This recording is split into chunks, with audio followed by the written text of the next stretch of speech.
හැම දිනාටම තෙරුවන් සරණයි. අද 2020 වර්ෂයේ මැයි මාසේ 5 වෙනි අඟහරුවාදා අපි ශ්‍රී ලංකාවේ වේලාවෙන් සවස් 5:30ට එකතු වෙන්නේ අභිධර්ම සාකච්ඡාවකටයි. මෙහිදී අපි මූලික වශයෙන්ම යමක ප්‍රකරණය තමයි සාකච්ඡාවට භාජනය කරන්නේ. ඉතින් අපිට ඒ සඳහා උදව් කිරීමට ශ්‍රී ලංකාවේ සිට සම්බන්ධ වෙනවා සෝමා ඩිසිල්ලා මහත්මිය. සෝමා මහත්මිය ඔබතුමිය ඉතාමත්ම ගෞරවයෙන් මේ දහම් මණ්ඩපයට අපි පිළිගන්නවා. ඒ වගේම ඉතාමත් ගෞරවයෙන් යොමු වෙනවා අද දවසට නියමිත දහම් කරුණු අපිට මතු කර දෙන ලෙසට. හොඳයි, තෙරුවන් සරණයි. තෙරුවන් සරණයි හැම දිනාටම. බ්‍රූනෝ මහත්මයා මතක් කළා දැන් විභාග තුල මේ අභිධර්මයේ කොහොමද පෙළ ගැස්විලා තියෙන්නේ කියලා.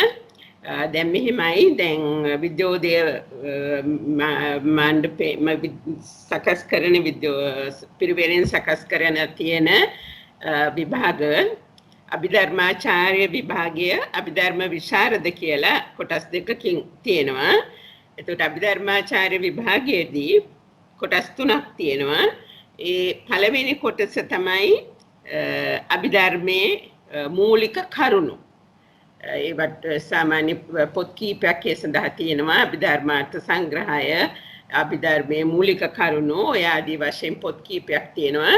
ඒවා ඒකෙදී ප්‍රධාන වශයෙන්ම චිත්ත, චෛතසික, රූප, ඊළඟට සංග්‍රහණය, සංප්‍රයෝගණය, එවැනි කරුණු මූලික කරුණු ටික ඇත්ත වශයෙන්ම අභිධර්මයේ ඉදිරියේදී ඉගෙන ගන්න දැනගත යුතු කරුණු ටික තමයි මේ පළවෙනි විභාගයේදී තියෙන්නේ.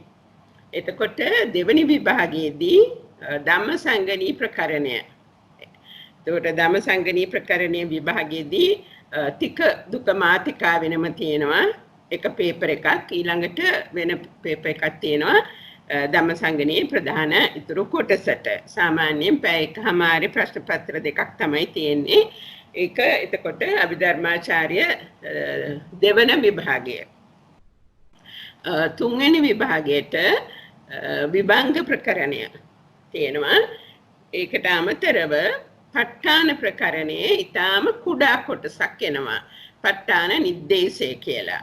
ඒ ප ဋ ාණ නිर्देशයේදී ප්‍රත්‍ය 24ක් ප්‍රත්‍ය 24 ඊටාම මේ කෙටියෙන් ප්‍රත්‍ය 24 ඒ ප්‍රත්‍ය කියන්නේ මොකක්ද?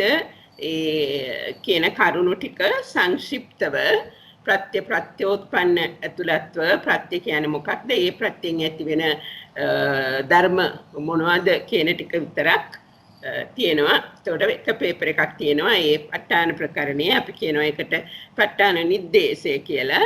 ඊළඟට විභංග ප්‍රකරණයෙන් තව එක පේපර් එකක් තියෙනවා. ඔය තුන සම්පූර්ණ කළාම තමයි අභිධර්මාචාර්ය සම්පූර්ණ කරා වෙන්නේ. එතකොට අභිධර්මයේ ප්‍රකරණ 7ක් තියෙනවා කියලා අපි දන්නවනේ. දැන් අභිධර්මාචාර්ය විභාගය කොටස් 3ම සම්පූර්ණ කළාම අර ප්‍රකරණ 7ම සම්පූර්ණ වෙන්නේ නැහැ. ඒ ප්‍රකරණ 7න් අපිට ඉගෙන ගන්න පුළුවන් වෙන්නේ කීපයක් පමණයි. ධම්මසංගණී ප්‍රකරණය, විභංග ප්‍රකරණය සහ ප ဋ ාණ නිर्देशය. ප ဋ ාණ ප්‍රකරණය කියන්නේ අතිවිශාල ප්‍රකරණයක්. සමහර පොත්වල සඳහන් වෙනවා ලෝකයේ තියෙන විශාලම පොත කියලා. එතකොට ගැඹීර බව බැලුවොත් අතිශයින්ම ගැඹීර, අතිශයින්ම සංකීර්ණ දෙයක්. ඉතින් ඒ ප ဋ ාණ ප්‍රකරණයෙන් ඊටාම සුළු කොටසක් ඔය අභිධර්මාචාර්ය තුන්වෙනි විභාගයේදී අපිට ඉගෙන ගන්න පුළුවන් වෙනවා. ඉතුරු කොටසත් සම්පූර්ණයෙන්ම නෙමෙයි, ඒකෙනුත් යම් කොටසක් පමණක් පස්සේ තමයි ඉගෙන ගන්න වෙන්නේ. එතකොට අභිධර්මාචාර්ය ඉවර වුණාම අභිධර්ම විශාරද විභාග කරන්න පුළුවන්. අභිධර්ම විශාරදයේ කොටස් 3ක් තියෙනවා. එයින් පළවෙනි කොටසට ධාතු කතා ප්‍රකරණය සහ පුද්ගල පඤ්ඤාති ප්‍රකරණය එනවා. ඒ දෙකෙන් විභාගයට ප්‍රශ්න පත්‍ර දෙකක් ලැබෙනවා. එකකට පැය එකමාර බැගින්. ඒ අභිධර්ම විශාරදයේ පළවෙනි විභාගය.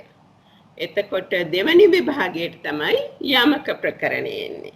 එතකොට අපි යමක ප්‍රකරණය කරන අවස්ථාව වෙනකොට අභිධර්මයේ මූලික කරුණු ගැන චිත්තචෛතසික සංප්‍රයෝග ණය සංග්‍රහ ණය රූප ඔය වගේ මූලික කරුණු ටික ධර්ම සංගණියේ තියෙන ටික දුක වගේ දේවල් ගැන හොඳ සාමාන්‍ය දැනුමක් තියෙන්න ඕනේ. ඉතින් ඒකෙන් අදහස් කරන්නේ ඒව නැත්තම් මේක ඉගෙන ගැනීම අමාරුයි කියලා. නමුත් එහෙම දැනුමක් තිබුණොත් තමයි මෙතෙන්ට එන්න පුළුවන්. ඒ කියන්නේ විභාග 6න් අපි දැන් මේ කතා කරන්නේ 5 වෙනි විභාගය ගැන. ඊළඟට තව එක විභාගයක් තියෙනවා. ඒක අභිධර්ම විශාරද 3 වෙනි විභාගය. ඒ 3 වෙනි විභාගයේදී සප්ත ප්‍රකරණය ගැනම තමයි විභාගයේ තියෙන්නේ. ප්‍රකරණ 7ම පිළිබඳව ඉතින් කොහොමද ප්‍රකරණ 7ක් ගැන අපි පැය 3ක විභාගයකින් ප්‍රශ්න අහලා ප්‍රශ්න වලට උත්තර දෙන්නේ. ඒ නිසා එතෙන්දී මේ විභාගයේදී මෙතෙක් කල් කරලා තියෙන්නේ කොයි දෙයක් ගැනවත් මේ හුඟක් සවිස්තරව ගැඹුරට නෙමෙයි මේ එක් එක් ප්‍රකරණයේ පිළිබඳව සහ අභිධර්මයේ පිළිබඳව සමස්තව ගත්තොත් නිවැරදි සහ සම්පූර්ණ අවබෝධයක් තියෙනවද කියලා බලන්න තමයි මෙතෙක් කල් ප්‍රශ්න හදලා තියෙන්නේ. ඉතින් ওই විදිහට අභිධර්මාචාර්ය අභිධර්ම විශාරද දක්වා ඉගෙන ගන්න පුළුවන්. දැන් ওই විභාග එක එකම ගන්නත් අවශ්‍ය නැහැ.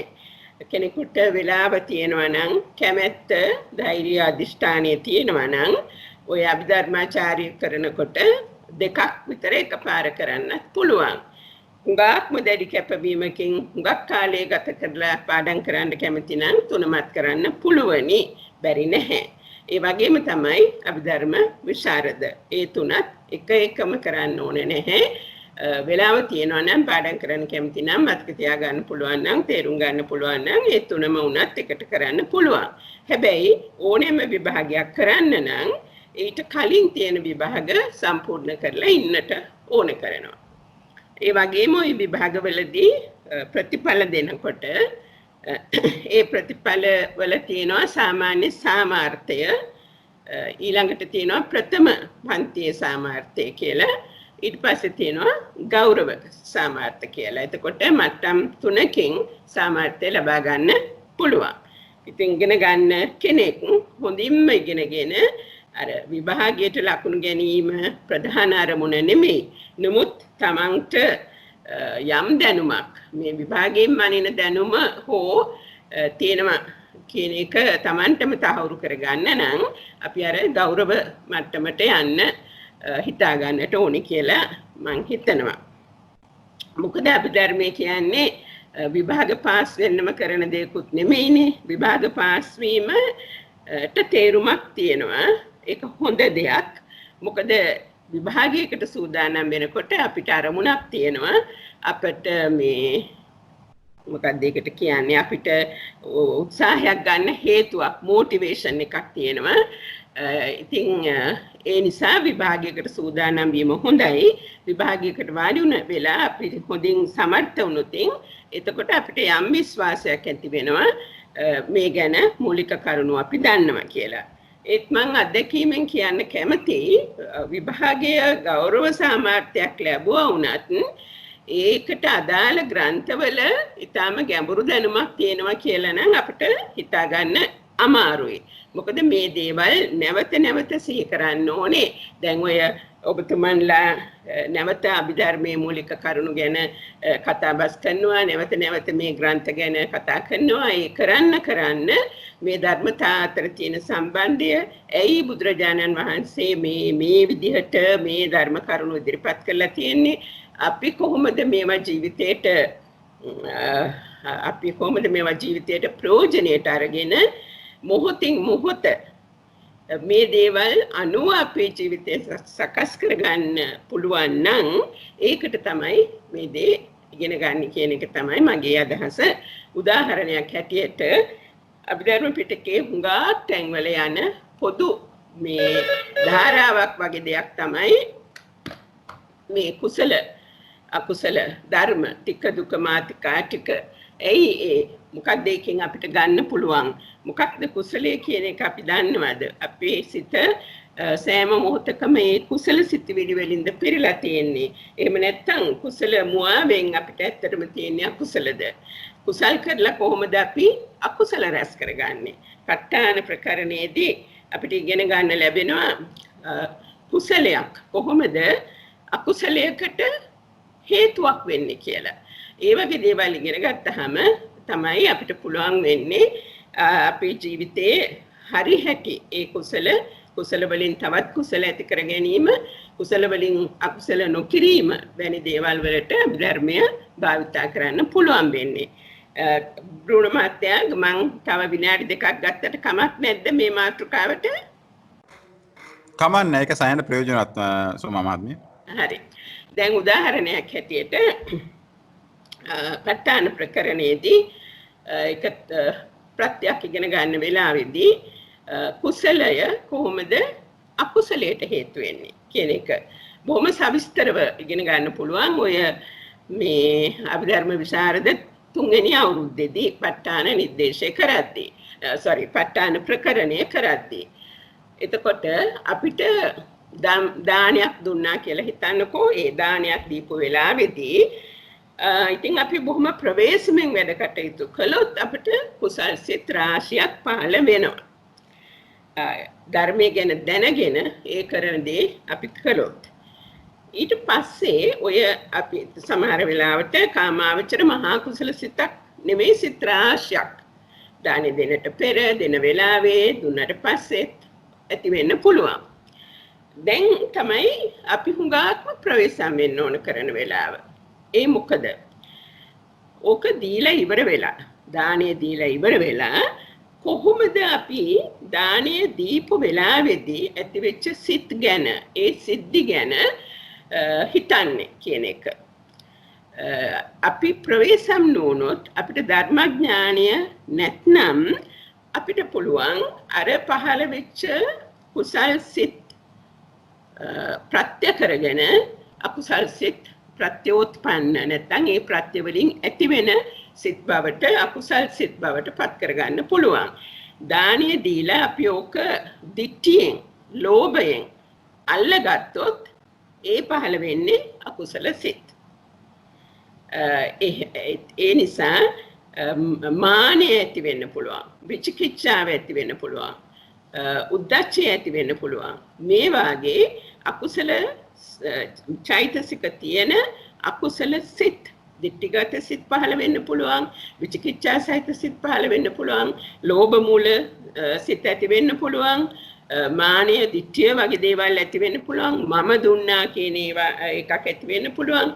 තරහක් ඇති වෙන්න පුළුවන් දානිය දීපු වෙලාවේ මම හිතුවා ඉතින් ලොකු හාමුදුරුවෝ වඩි කියලා වැඩි නැහැ නැත්නම් මට මේ දේ කරන්න ඕන කම තිබුණා කරගන්න බැරි වුණා ඔන්න ඔය ආකාරයට ආරක්ෂා කරගත්තු නැති සිත් පහළ වෙන්නේ දැරියොත් අර දානේ දුන්නහම ඒකෙන් විශාල අකුසල සිත් පරම්පරාවල් විශාල සංඛ්‍යාවකුත් අපි ඇති කර ගන්නවා සිල් රැකලත් එහෙමයි සීලයක් අපි සීලය සමාදන් වෙලා ඒක ගැන හිතන හැටි.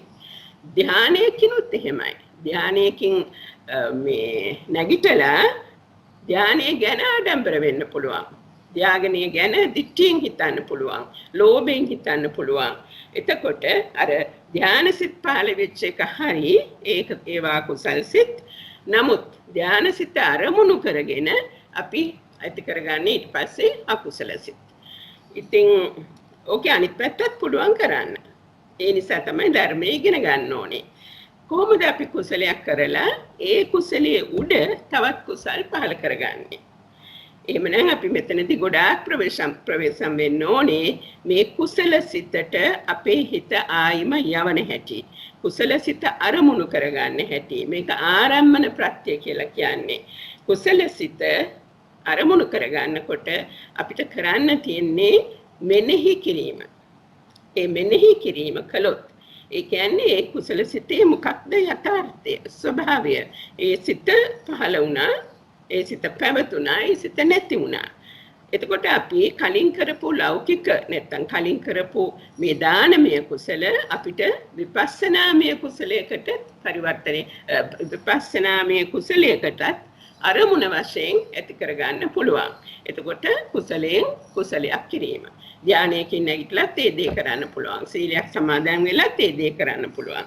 ඉතින් ඒ වගේ තැන් තමයි අපි හොඳට විවෘත මනසකින් මේ අභිධර්මයේ ඉගෙන ගන්නවා නෙමෙයි මෙතන මොකක්ද කියන මේ බුද්ධ වචනය මේ මනස පිළිබඳ මේ විග්‍රහය මොකක්ද අපේ ජීවිතය අපේ සංසාරය කෙටි කරගන්න මේක කොහොමද භාවිතා කරන්න කියන එක සොයාගෙන ගියොතින් මේ අභිධර්ම ප්‍රකරණය ඉගෙනගෙන යනකොට හැම තිස්සෙම අපිට නිකන් වටිනා මැණික් වගේ දේවල් හම්බ වෙනවා.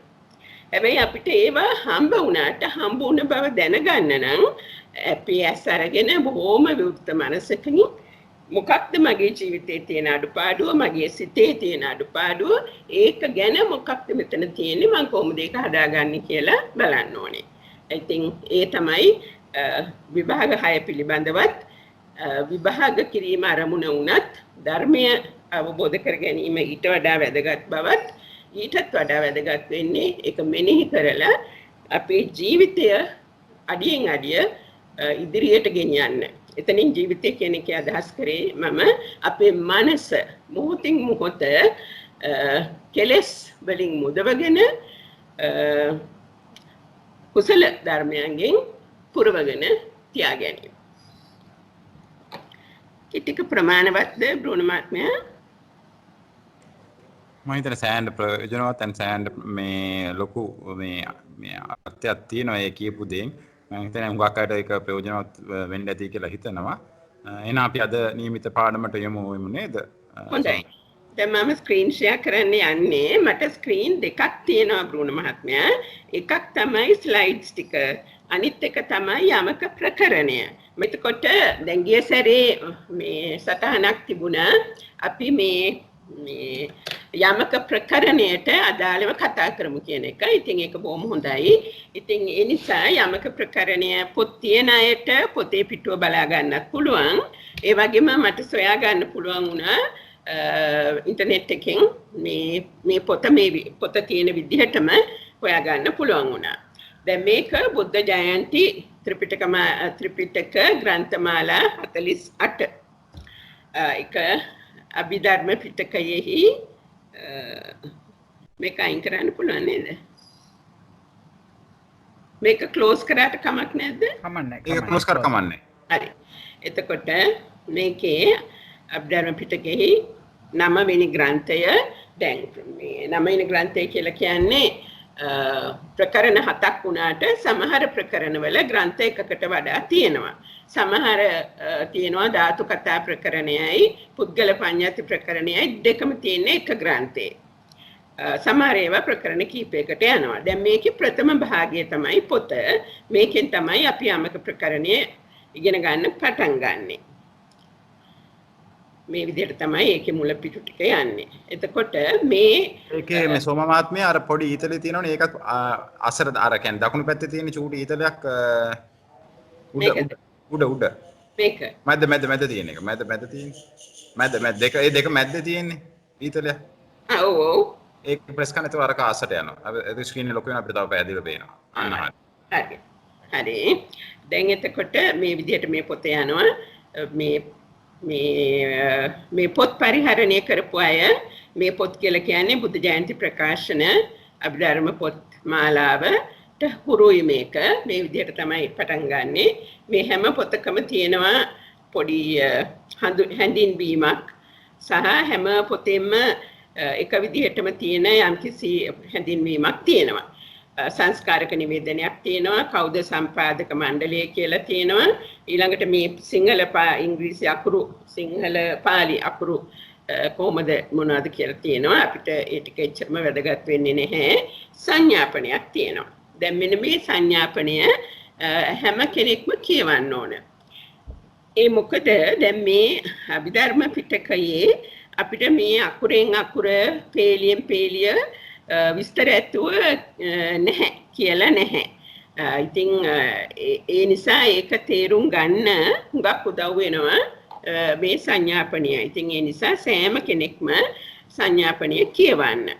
ඒක කියවනකොට මුල ඉඳන් අගට එකපාරට කියවලා ඔක්කොම තේරුම් ගන්න උත්සාහ කරන්න බෑ. ඒ මොකද එහෙම උත්සාහ කරන්න කළාට ඵලයක් ලැබෙන්නේ නැති නිසා. එක සැරයක් කියවගෙන ගියාට කමක් නැහැ. නමුත් ඊට පස්සේ වරින් වර ඒක කියවන්න ඕනේ. ඒ කරන්නේ කොහොමද කියලා අපි තව පොඩ්ඩකින් කතා කරමු. පාලි හෝඩියේ පරිවර්තනය ඒවා ඉතින් සාමාන්‍ය දේවල් විශේෂයෙන් අදාළ නැහැ අපිට. ඊට පස්සේ මේ දැන් අපි මේ ටික පහු කරගෙන යමු.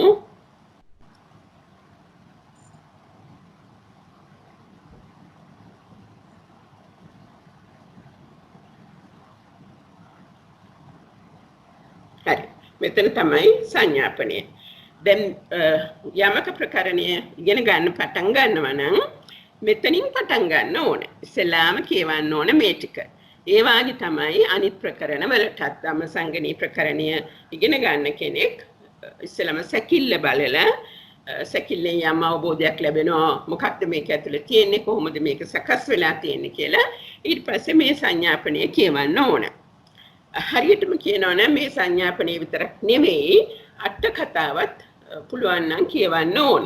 මුලින්ම කියවන්න අපහසුයි වගේ දැනුනොත් පස්සේ හරි මේක කරගෙන යනකොට හරි අර පංච ප්‍රකරණ අට කතාව අපි ගිය සැරේ කතා කළා ඉගෙන පිටු කීපයයි තියෙන්නේ මේකේ. මොකද ප්‍රකරණ පහකටම තියෙන්නේ පොඩි වොලියුම්ස් දෙකක්. ඉතින් ඒ නිසා ඒකේ ගොඩක් විස්තර නැහැ. නමුත් මේ භාෂාව මේක පැරණි භාෂාවනේ අද කාලේ භාෂාව නෙමෙයි. ඒ නිසා සමහර තැන්වල ඒක පොඩ්ඩක් අපහසු වෙන්න පුළුවන්. නමුත් සාකච්ඡා කරනකොට නැවත නැවත කියවනකොට ඒකේ ප්‍රශ්නයක් වෙන්නේ නැහැ. ඉතින් දැන් මුලින්ම කළ යුත්තේ සංඥාපනය කියවීම විශේෂයෙන්ම මේ යමක ප්‍රකරණයේදී මම දැකපු දේ තමයි යමක ප්‍රකරණේ නිකම්ම පටන් ගන්නවා. මම අපිට පොඩ්ඩකින් පේනවා ඒක. ඉතින් මේ ඒ සඳහා පසුබිම සකස් කරගෙනම ඕනේ අපි යමක ප්‍රකරණය පාඩම් කරන්න නැත්නම් ඉගෙන ගන්න උත්සාහ කරන්න. දැන් අපි හෙමින් යමු. මොකද මම හිතනවා කීප දෙනෙක්ම වාගේ මේ දැන් පටන් ගන්න යන නිසා අපි හෙමින් යමු. දැන් මෙතන මම කියවන්න ඔක්කොම කියවන්නේ නමුත් දල වශයෙන් තරමක් කියවමු. සම්බුදු රදුන් විසින් ණයමුක වශයෙන් සැකවින් වදාළ අගසව් සරියුත් මහරහතුන් වහන්සේ විසින් විස්තර විභාග කොට වාචනා මාර්ගයට නගන ලද අභිධර්ම පිටකෙහි සවැනි ප්‍රකරණය. දැන් විභාග වලට වාඩි වෙන අයට මේ වාක්‍යයක් ප්‍රයෝජනවත් වෙනවා. මොකද සෑම විටම වාගේ මේ මම දැකලා තියෙන හැටියට සමහර විට අනාගතයේදී වෙනස් වෙයිද කියන්නත් බෑ. හැම ප්‍රකරණයක් ගැනම තියෙන ප්‍රශ්න පත්‍රයේදී එක ප්‍රශ්නයක් එනවා මේ ප්‍රකරණය ගැන සමස්තයෙන් විස්තරයක් කරන්න. ඒකේ අන්තර්ගතය මොකක්ද කියලා පැහැදිලි කරන්න. ඒකට විචාර ප්‍රමුඛ මේ විවරණයක් කරන්න. ඔන්න ඔය වගේ දේවල්. ඉතින් එතකොට සාමාන්‍යයෙන් සඳහන් විය යුතු කරුණක් තමයි අභිධර්ම පිටකයේ ප්‍රකරණ 7කින් 6 වෙනි ප්‍රකරණය මේක කියන එක. එතකොට මේ වූ කලියේ බෞද්ධ දර්ශනයෙහි නාම රූප ධර්මයන්ගේ යථාර්ථය ප්‍රශ්නෝත්තර ස්වරූපයෙන් විවිධාකාරයෙන් නිරූපණය වූ සියුම් නුවණටම විශේෂ වන ඊතා ගැඹුරු දහම් විවරණයකි. එතකොට දැන් මෙතනත් බොහොම බරපතල අර්ථ තියෙන වාක්‍යයක් මේක. නාම රූප ධර්මයන්ගේ යථා තත්වය. දැන් අභිධර්මයේ පුරාම තියෙන්නේ නාම රූප ධර්මය තමයි. ඒ නාම රූප ධර්මය කියන්නේ මොනවද? ඒවායේ යථා තත්වය මොකක්ද? ඒවා අතර තියෙන ප්‍රත්‍යෝත්පන්න වැනි සම්බන්ධතා තමයි අභිධර්ම ප්‍රකරණයේ පුරාම තියෙන්නේ. සූත්‍ර පිටකේ නෑ කියනවා නෙමෙයි. සූත්‍ර පිටකයේත් එහෙම තියෙනවා. නමුත් කෙලින්ම අභිධර්ම පිටකයේදී මෙන්න මේ දේ තමයි උගන්වන්නේ. නාම රූප ධර්මයන්ගේ යථා තත්වය. මේ යමක ප්‍රකරණයේදී නම් මොකද්ද තියෙන විශේෂත්වය? අනිත් ප්‍රකරණ වලට වඩා වෙනස මෙතන භාවිතා කරනවා ප්‍රශ්නෝත්තර ස්වරූපයක්. ඇත්තටම අනිත් ග්‍රන්ථවල ප්‍රශ්නෝත්තර නැත්තේ නැහැ. නමුත් මෙතෙන්දී ඊටාම පැහැදිලිව ප්‍රශ්නය උත්තරය. ඒක විවිධාකාරයෙන්. ඒ විවිධාකාරය කියන්නේ මොකද්ද කියන එක අපිට තව විනාඩි කිහිපයකින් වැටහෙනවා. එතකොට ඉතින් මේ ටික සියුම් නියුණට තමයි විශේෂ වෙන්නේ.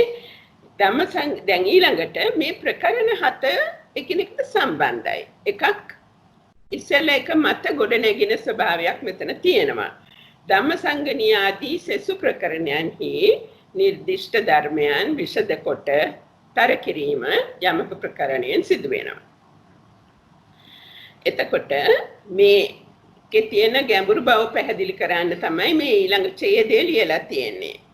තේරවාදී මහතෙරවරු යමක ප්‍රකරණෙහි ප්‍රශ්න නගා කුශාග්‍ර බුද්ධිමත් විතණ්ඩවාදීන්ගේ ඔද තෙද සිඳ ඔවුන් නිහඬ කළහ.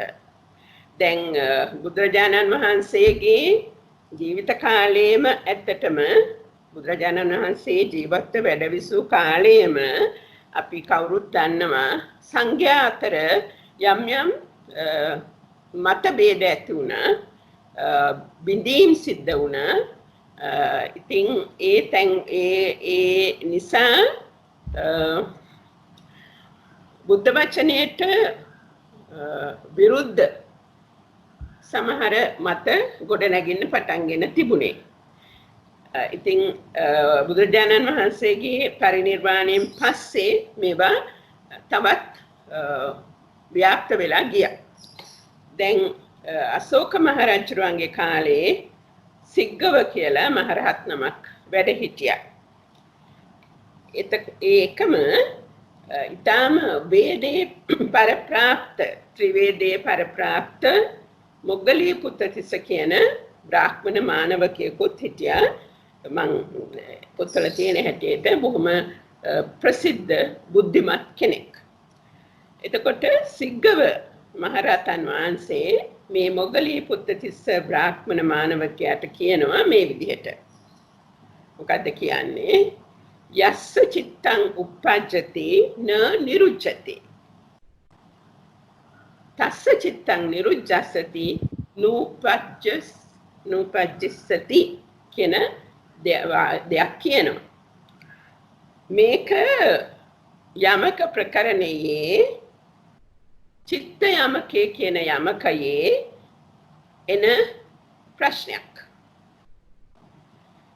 මේක තේරුම් ගන්න අපහසු දෙයක්. මං හිතන්නේ අපෙන් ඇහුවත් සාමාන්‍ය මිනිසෙකුගෙන් ඇහුවත් මේකට උත්තරයක් දෙන්න ලේසි නෑ. මම ඊළඟ වාක්‍ය අතහැරලා යනවා මේ සිංහලයකට. යමක් හට සිත උපදී නිරුද්ධ නොවේ. බලන්න, යමක් හට සිත උපදී නිරුද්ධ නොවේ. ඕහට සිත නිරුද්ධ වන්නේ නූපදණීය වේද. හිතා ගන්නත් ටිකක් අමාරුයි මොකද්ද මේකේ තේරුම කියලාවත් නේද? ඉතින් අපි මේතෙන්දි මේ වෙලාවේ මේක තේරුම් ගන්න යන්නේ නැහැ. මොකද ඒකට අවශ්‍ය කරන ටික අපි තාම ඉගෙන ගන්නත් නැහැ. චිත්ත යමකේ කරනකොට අනිවාර්යයෙන්ම අපි මේ ගැන හොඳින්ම කතා කරනවා. අපි චිත්ත යමකේ කරන්න යන වෙලාවේදී අපිට ඊට ඉස්සෙල්ලා තියෙන යමක ගැන සාකච්ඡා කරලා අපි සිතට නැත්නම් අපේ මොළයට ඊට ඉස්සෙල්ලා තියෙන කරුණු පැහැදිලි වෙලා තියෙනකොට මේක තේරුම් ගන්න පුළුවන්. ඉතින් මෙතෙන්දි මේක කියන්න උත්සාහ කරන්නේ මේ වගේ ගැඹුරු කාරණා යමක ප්‍රකරණයේ තියෙන්නේ. ඒ දෙවනි කරුණ තමයි ඒවා තියෙන්නේ වෙන මේ ප්‍රශ්න උත්තර වශයෙන්.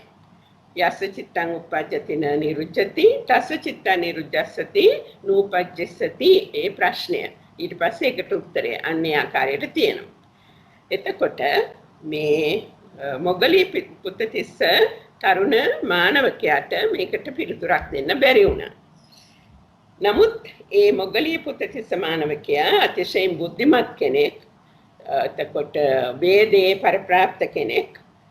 එතකොට යාට පැහැදිලි වුණා, යාට හිතුණා මේ දේවල් ඉගෙන ගන්න ඕනේ කියලා. මහාන වුණා. මහාන වෙලා අපි දන්නවා මහරහත් කෙනෙක් බවට පත් වෙලා ඒ විතරක් නෙමෙයි අපේ තුන්වෙනි ධර්ම සංගායනාව පවත්වන්න ප්‍රමුඛව ශාලමෙහක් කරපු කෙනෙක් බවට පත් වුණා. ඒක තමයි මේ යමක ප්‍රකරණයේ තියෙන්නේ මොනවද කියන එක ගැන කෙටි හැඳින්වීමක්. එතකොට සෑම ප්‍රකරණයක්ම ඉගෙන ගන්නකොට අවශ්‍ය වෙනවා ඇයි ඒකට ඒ නම දීලා තියෙන්නේ කියලා දැනගන්න. මම කියවනේ දැන් විභාගවලදී එක ප්‍රශ්නයක් දෙනවා කියලා ඒ ප්‍රකරණය පිළිබඳව සමස්ත නිකන් විවරණයක් වගේ දෙයක් කරන්න එහෙම එකක් කරන්න විභාගවලට යන්න ඉන්න අය ඒ දැම්මම ඒ උත්තරේ සකස් කරලා තියාගත්තොත් හොඳයි. දැන් උදාහරණයක් හැටියට ධම්මසංගණී ප්‍රකරණය ඉගෙන ගන්න අය ධම්මසංගණී ප්‍රකරණයේ තියෙන සංඥාපනය කියවලා ඊළඟට ඒ කොටස් ඉගෙන ගන්න අතරතුරේ ධම්මසංගණී ප්‍රකරණය කියන්නේ මෙන්න මෙහෙම එකක්. අපි හිතමු යම්කිසි සංග්‍රහයකට හෝ පොතකට ලියනවා නම් නැත්නම් කෙනෙකුට පැහැදිලි කරලා දෙන්න ඕනේ නම් ධම්මසංගණී ප්‍රකරණය කියලා ඒක ලස්සනට රචනාවක් වගේ ලියන්න.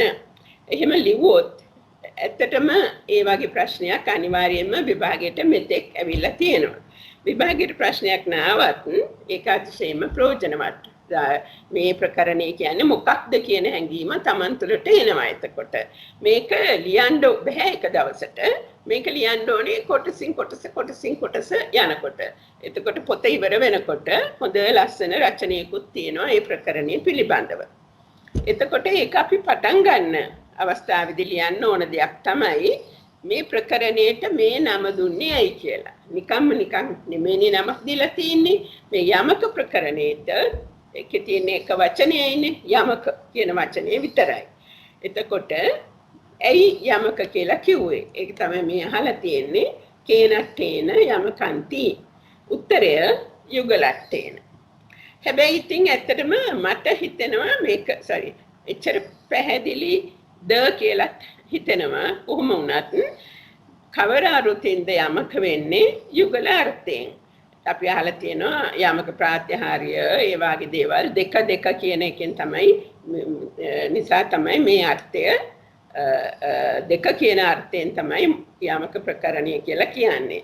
අපි දැන් මේක ඉස්සරහට ඉගෙන ගන්නකොට අපිට ගිය සැරේත් අපි ටිකක් මේ ගැන කතා කළා.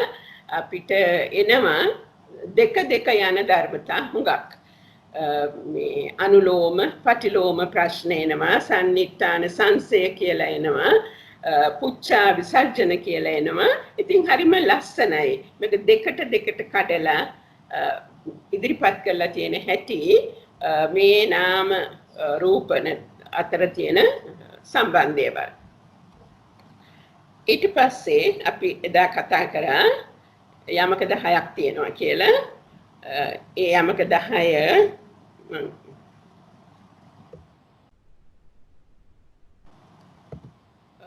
අපි කිව්වා මූල යමකය, ඛණ්ඩ යමකය. දැන් මේ ඛණ්ඩ ආයතන ධාතු සත්‍ය මේක හරි පොදුයි. සෑම ප්‍රකරණයකම වාගේ දකින්න ලැබෙනවා.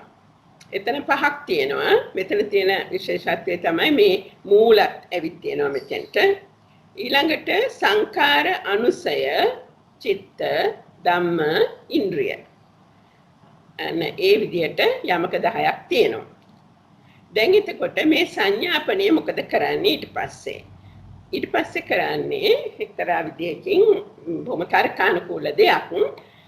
එක යමකේ පිළිබඳව ඉතාම සංක්ෂිප්ත හඳුන්වීමක් කරනවා. දැන් මූල යමකේ ගත්තහම කියනවා කුසලාදී ධර්මයන් මූල වශයෙන් පුච්චා විසර්ජන කොට දේශන ලද්දේ මූල යමක නමි. දැන් මේකේ තියෙන මේ හැම වචනයකම හොඳ අර්ථයක් තියෙනවා අහක දාන්න බැරි. බලන්න පළවෙනි වචන දෙක. කුසලාදී ධර්මයන්. මේ පටන් ගත්තේ කුසලයෙන්. ඇත්තටම යමක ප්‍රකරණේ පටන් ගන්නේ කුසලයෙන්. මේ කුසලයේ කියන මේ සංකල්පය හෝ ධර්මතාවය කියනකො ඒකට අභිධර්ම ප්‍රකරණය පුරාම දීලා තියෙන්නේ ඊටාම ප්‍රධාන තැනක්. ඒ කුසල ආදී ධර්මයන් එතකොට අදහස් කරන්නේ කුසල විතරක් නෙමෙයි කුසල සමග ඔය දැන් අපි ටික දුක මාතිකාවලදී ඉගෙන ගත්තු ඉතිරි ධර්ම ඒවා මූල වශයෙන් ප්‍රශ්න සහ විසර්ජන කොට බලන්න ඒක හරි ලස්සනයි හරි වැදගත්. මේවට මොනවද ගන්නෙ කුසල ආදී ධර්ම. මොකක්ද ඒකට කරන්නේ? විසර්ජනය කරනවා, විභාග කරනවා. කොහොමද විභාග කරන්නේ? ප්‍රශ්න සහ විසඳුම් දීලයි. එතකොට අපි ඒකට කියනවා මූල යමකේ කියලා. ඒක හරිම පැහැදිලි නේද? කුසල ආදී ධර්ම මූල වශයෙන් අරගෙන ප්‍රශ්න සහ විසඳුම් කොට දේශනා කරන ලද්දේ මූල යමක. ඊළඟට යමක ප්‍රකරණයේ තියෙන තවත් එක විශේෂයක් තමයි මේ යමක අතර තියෙන සම්බන්ධය. ඒක මේ දෙවෙනි වාක්‍යයෙන් හොඳට කියනවා. දැන් අර මූල යමකේ දෙසූ කුසලාදී ධර්මයන් තියෙනවනේ. ඒ ටිකම අරගෙන තමයි ස්කන්ධ වශයෙන් සංග්‍රහ කරන්නේ. එතකොට ඒකට ස්කන්ධ යමකේ කියලා කියනවා. ඒ ධර්මම අරගෙන ආයතන වශයෙන් සංග්‍රහ කරාම ආයතන යමක. ඔය විදිහට ධාතු සත්‍ය ඒ ආකාරයට යනවා. ඉතින් මම හිතන්නේ අපි මේ ටික ඔක්කොම දැන් කියුවට අපිට මතක තියාගන්නත් බෑ. ඒකේ වටිනකම තේරුම් ගන්නත් අපි තාම කරලා තියෙන ප්‍රමාණය මදි නිසා අපි මේ ඡේදය පන්නලා යමු. නමුත් මෙතෙන්ට එන්න ඕනේ අපි ආයිමත් යමක දෙක තුනක් දෙක තුනක් විතර අපි කරාට පස්සේ. දැන් මේ ඡේදයෙන් මේ ඡේදය අතිශයින්ම වැදගත් යමක ප්‍රකරණේ තේරුම් ගන්න නම්. එහෙම නැත්නම් මේ යමක ප්‍රකරණයේ දිගහැරලා පළවෙනි ඡේදයෙන් කියවන්න පටන් ගත්තට කිසිම දෙයක් ව්‍යුහයක් මේකට නැහැ. ඉතින් ඒ නිසා ඒවා සම්බන්ධ කරගන්න අමාරුයි. එතකොට දැන් මේකේ කියනවා ණය. මේ පොත මේ හැම යමකයක් තුළම යමක තියෙනවා. යමක ඊළඟට ප්‍රශ්න. ඒ ප්‍රශ්නය කොටස් දෙකකට කැඩෙනවා. අපි ඒවට අර්ථ කියලා කියනවා. අර සම්නිට්ඨාන සංසය කියලා ගිය සැරේ කිව්වේ අර්ථ. ඊළඟට වාර කියලා තියෙනවා. ඔන්න ඔය විදිහට ප්‍රභේද වෙනවා යමකයක් තුල. එතකොට මේ මූල යමකෙහි, ඒ කියන්නේ මේ අපි කතා කරන්න යන පළවෙනි යමකයේ කුසල ත්‍රික මාත්‍රකායෙහි කුසල ධම්මා යන ආදී පදේ නිසා දැන් මෙන්න මේ ටික මූල ණය, මූල ණය, මූලක ණය, මූලක ණය. අපි පහුගිය දවසේ මේවා ටික හඳුනාගත්තා. දැන් මේක නැහැ අපි පටන් ගන්නකොට යමක ප්‍රකරණේ. ඒ නිසා මේ ටික දන්නේ නැත්නම් අපිට යමක ප්‍රකරණේ කියවලා තේරුම් ගන්න අමාරු වෙනවා. ඒත් ණය හතරක් තියෙනවා. ඒ එක ණය යමක තුනකට බෙදෙනවා. මූල යමකය, ඒක මූල යමකය, අඤ්ඤමඤ්ඤ මූල යමකය. මේ වචන අපිට හොඳට කටට හුරු වෙන්න ඕන. මේ ටික දන්නේ නැත්නම් අපිට මූල යමකය ගැන කිසිම අදහසක් ඇති කරගන්න බෑ. ඒ ටික අපිට හොඳටම කටට හුරු කරගන්න ඕන. ඒ ටික හොඳට අපි හිතේ පදිංචි කරගන්නත් ඕන. අපි ණය හතරක් ගැන කතා කරනවා, යමක තුනක් ගැන කතා කරනවා. එක ණයට මේ යමක තුන තියෙනවා. ඒ නිසා මේ ණය හතරේ යමක 12ක් තියෙනවා. දැන් ඉතින් අභිධර්මයේ ගැන කතා කරනකොට මේ සංඛ්‍යාවල් එන එකත් පොදු ලක්ෂණයක්. ඒකත් වැදගත් වෙනවා. ඉතින් ඒ නිසා අපි කියන්නේ 89යි නැත්නම් 121යි එහෙම දැනගන්න ඕනේනේ. ඉන්නේ ඒ වගේ තමයි මෙතනත් මේ ණය හතරේ යමක 12ක් තියෙන බව දැනගන්න ඕනේ. එතකොට ඒ එක යමකේට අපි කලිනුත් කිව්වා අනුලෝම ප්‍රතිලෝම කියලා පුච්චා නැත්නම් ප්‍රශ්න දෙකක් තියෙනවා. ඒ නිසා යමක 12ට ප්‍රශ්න 24යි. එතකොට ඒ ප්‍රශ්නේ සංශය නිශ්චය කියලා අර්ථ දෙකක් තියෙනවා. ඒ නිසා 48ක් වෙනවා අර්ථ. මේ සම්නිට්ඨාන සංශය කියන දෙකට අර්ථ කියන වචනයත් පාවිච්චි කරනවා. එතකොට 48ක් අර්ථ තියෙනවා. ඊළඟට මොකද මේ ඔක්කොම කතා කරේ කුසල පදේ විතරක් අරගෙන. කුසල තිකයේ කුසල පදේ අරගෙන. නමුත් කුසල තිකයේ පද හතරක් තියෙනවා. අකුසල පදයේ තියෙනවා, අව්‍යාකෘත පදයේ තියෙනවා, ඊට අමතරව නාම පදයේ කියලා තියෙනවා. එතකොට මේ පද හතරේ 16ක් වෙනවා. ඔක්කොම මේ පදනේ නේද? යමකද? ඔව්.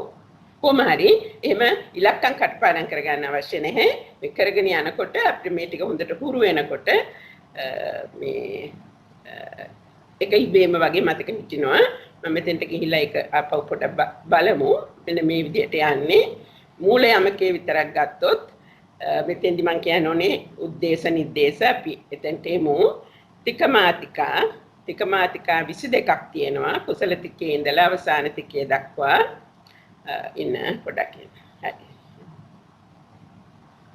ඔව් හරි කමක් නෑ මෙහෙම තියන්න අපි ආපහු එමු මෙතෙන්ට ඒ වගේම මූල වාරයාගේ පර්යාය වශයෙන් තියෙනවා තවත් වාර 9ක්. ඒකට ඔක්කොම වාර 10ක් තියෙනවා. අපි මේකත් ගිය සැරේ කතා කළා. නමුත් වඩා පැහැදිලිව දැන් අපි ඒක දැනගමු. එතකොට මේ මූල කියන දේම පොඩි වෙනස්කම් ඇතුව තවත් වාර 9කදී මේ ආකාරයටම පුච්චා විසර්ජන වශයෙන් විග්‍රහ කරනවා. එතකොට එචෙදෙන් ඒක තමයි කියන්නේ යන්නේ මේ ටික තමයි සංඥාපනයේදී මූල යමකය ගැන කියන්නේ.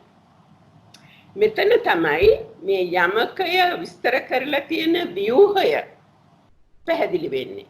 ඒ ව්‍යුහය තේරුම් ගත්තේ නැති වුණොත් අපිට මේ මොනවද කියන එක ඒ තරම් හොඳින් පැහැදිලි වෙන්නේ නැහැ.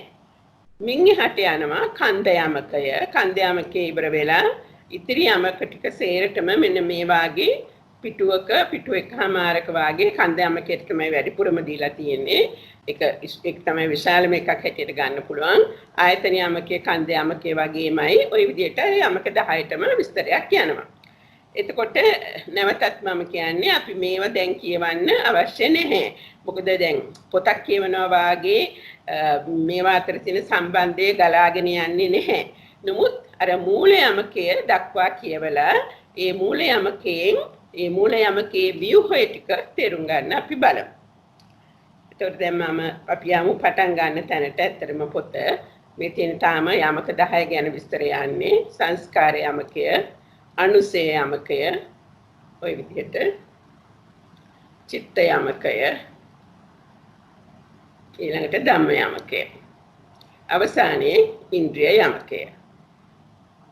හරි මේවා ටික අපිට ඉවර කරන්න පුළුවන්. දැන් මේක බැලුවාමත් හොඳ අදහසක් ගන්න පුළුවන්. මොකක්ද මේ පොතේ ව්‍යුහය කියන එක? දැන් මූල යමකයට මේ පඤ්ඤාති උද්දේශ වාරය නිर्देश වාරය. දැන් ගිය සැරේ ප්‍රශ්නයක් ඇති වුණා ඇයි මේ පඤ්ඤාති උද්දේශ වාරය කියලා කියන්නේ කියලා. එතකොට මම මේ යමක වාචනා මාර්ගයේ බැලුවා එහෙම සඳහනක් මට හොයාගන්න පුළුවන් වුණේ නැහැ. ඒ වගේම පංච ප්‍රකරණ අට කතාවේ බැලුවා ඒකෙත් එහෙම සඳහන් වෙන්නේ නැහැ. ඒ සැරේ ටීකාවේ බැලුවා ටීකාවෙත් එහෙම එකක් නැහැ. ඉතින් ඒ නිසා වඩාත් ගැඹුරු අවබෝධයක් තියෙන වඩාත් පුළුල් ලෙස මේ යමක ප්‍රකරණේ පරිහරණය කරපු කෙනෙකුගෙන් තමයි ඒක අහලා දැනගන්න වෙන්නේ. ඔය පොත් තුනේම මට මේ පඤ්ඤාති කියන වචනේ ආවේ නැහැ. නමුත් අනිත් ඒවායේ කන්ද යමක වගේ ඒවායේ තියෙනවා. පඤ්ඤාති, පවත්ති, උපාද අනේ විදියට තියෙනවා. සමහර විට මේ කන්ද යමකේ කරනකොට මේකට හේතුවක් දැනගන්න පුළුවන් වෙයි දන්නේ. නමුත් මට ඒක සොයාගන්න පුළුවන් කමක් තිබුණේ නැහැ. ඉතින් දැන් මේ විදියට යමක 10න් ඉවරයි පොත. ග්‍රන්ථය ඉවරයි. ඔය විදියට. දැන් එතකොට අපි පටන් ගන්න යන්නේ මේ මූල යමකේ. ඊට ඉස්සෙල්ලා අපි පොඩ්ඩක් අපි කියපු දේම නැවත මතු කරලා ගන්න යන්නේ. තිකමාතිකා මෙහෙම යනවා. ඊට පස්සේ මේ විදිහට වාර 10ක් තියෙනවා. හරි. ඊළඟට මේ එක පළවෙනි එකෙන් පටන් ගන්නෙ. මූල යමකෙන් පටන් ගන්නෙ. මූල යමකෙන් පටන්ගෙන කුසල තිකය අරගෙන ඒ කුසල තිකයේ පද තමයි කුසල කුසල අභ්‍යාකත නාම පද. ඊළඟට මේ එකක් ණය හතරකට බෙදෙනවා. මේක තමයි හොඳින්ම අවබෝධ කරගන්න ඕනේ අපි ඉදිරියට යන්න ඉස්සෙල්ලා. කුසල පදයේ ගත්තොත් ණය හතරක් තියෙනවා. එක ණයක් ගත්තාම යමක තුනක් තියෙනවා. එක යමකයකට පුච්ඡා දෙකක් තියෙනවා. එක පුච්ඡාවකට අර්ථ දෙකක් තියෙනවා. සම්නිට්ඨාන සංසේ කියලා අන්තිමට විසර්ජනයක් නැත්තම් විසඳුමකුත් තියෙනවා. අන්න එහෙම තමයි මේක සකස් වෙලා තියෙන්නේ. එතකොට හැම දිනාටම මේක පැහැදිලිද? නැවත කරන්න ඕනේද කොතන හරි? කාට හරි ගැටලුවක් තියෙනවා නම් අහන්න පුළුවන්. ඔව් පිරුවන් සර්. පිරුවන් සරණ එතන වාර 10 මෙතන නෑ නේද? අර අර්ථ වාර 10 හරි ඒක නෑ. ඒක නිසා මේ මෙතන තියෙන්නේ මූල වාරය කියන එක විතරයි. දැන් මේ කතා කරන්නේ අපි දැන් උඩ එකට යමු බලන්න. ඒක හොඳයි. දැන් මෙතනට ගියා නම් අර වාර 10 තියෙනවා. එතකොට නමුත් අපි මේ වාර 10ටම එකපාර රූප සටහනක් අඳින්න බෑ. ඒ නිසා අපි මූල වාරයේ විතරක් ඉගෙන ගන්නවා. මූල වාරයේ ඉගෙන ගත්තට පස්සේ ඒ ආකාරයටම තමයි මේ ඉතුරු සියලුම වාරවලට සකස් වෙලා තියෙන්නේ. ඉතින් අපි මෙතනින් එහාට කතා කරන්න යන්නේ මූල වාරය ගැන. ඒක හපු එක හොඳයි. මේ වාර 10ම අපි වාර 10ක් තියෙන බව දැනගන්නවා. පළවෙනි වාරය ගන්නවා. මොකද මේ පොතේ යමක වාචනා මාර්ගයේදී ඒක බොහොම ලස්සනට ලියලා තියෙනවා. බුදුරජාණන් වහන්සේ මෙහෙම වාර 10ක් මුලින් මූල වාරය වදාළසේක. මූල වාරය තික දුක ඉන් තික පළමුවෙන් වදාලා. එතකොට තිකවලත් කුසල තිකය මුලින් වදාලා. ඒ කුසල තිකය මේ විදිහට හතරක් තියෙනවා පද. එයින් මුලින් කුසල පදය විස්තර කරනවා මේ විදිහට ණය හතරකින්. ඒක පැහැදිලි වුණාද? පැහැදිලි තෙරුවන් සරණයි. හරි. එතකොට මේ විදිහට තමයි එමනම් මේක කුසල පදයක් ගත්තා. පද හතරක් තියෙන බව හොඳට මතක තියාගන්න. එක පදයකට ණය හතරක් තියෙන බවත් මතක තියාගමු අපි. එතකොට ණය 16ක් තියෙනවා. එක ණයකට යමක 3ක් තියෙන බව. එතකොට යමක 48ක් තියෙනවා. එක යමකයකට අනුලෝම පුච්චා පටිලෝම පුච්චා කියලා පුච්චා දෙකක් තියෙනවා. එතකොට 48 වර දෙක 96ක් තියෙනවා මේවා පුච්චා. ඒ වගේ දෙගුණයක් තියෙනවා අර්ථ සම්නිට්ඨාන සංසේ. මේක තමයි සැකිල්ල. මූල යමකේ පුරාම මේක තමයි සැකිල්ල. මේක අපි හොඳට ටිකක් වෙලා කල්පනා කරලා බැලුවොත් මේකේ ඇති ලොකු විශාල ගැඹුරු තේරුම් ගන්න බැරි දෙයක් නෑ. මේ පද 4යි ණය 4යි යමක 3යි පුච්චා 2යි අර්ථ 2යි කියලා තේරුම් ගන්න විතරයි අවශ්‍ය වෙන්නේ. ඊට පස්සේ ඒක කීප සැරයක් ඇඳලා පුරුදු වුණාම ඒක මතක නැති වෙන්නේ නැහැ. දැන් ඊළඟට මේ පොතේ වාර දෙකක් යනවා උද්දේශ වාරය නිද්දේශ වාරය කියලා. අපිට දැන් මේ දෙකම වෙනම කරන්න ගියොත් ඇත්තටම ඒක ටිකක් මේ නීරස වෙන්නත් පුළුවන්. එහෙම කරන්න අවශ්‍යත් නැහැ. මොකද ඒකට හේතුව දැන් මේ තියෙන්නේ උද්දේශ වාරය. එතකොට මේ උද්දේශ වාරය මේ ටික ඉවර කරලා ඒ කියන්නේ මූල යමකය පිළිබඳව උද්දේශය ධර්ම කරුණු උද්දිෂ්ඨ කළා ගැනීම ඉවර කළා නිද්දේශයට යනවා. නිද්දේශයට ගියාම අපි තපොටකින් බලමු මේ ඡේදෙ මෙහෙමම තියෙනවා. වෙනසකට කළා තියෙන්නේ මේ මෙතන ප්‍රශ්න දෙකක් තියෙනවානේ. ඒ ප්‍රශ්න දෙකට පිළිතුරු දීලා තියෙනවා. දැන් මේක මෙහෙම තියාගෙන මෙහෙම මතක බලන්න මෙහෙම තියලා අපි යමු නිද්දේශයට.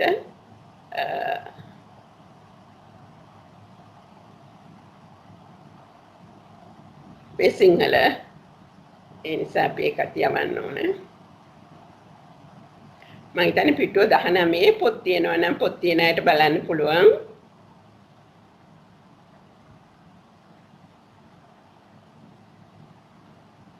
තව පොඩ්ඩක් යන්න ඕනේ.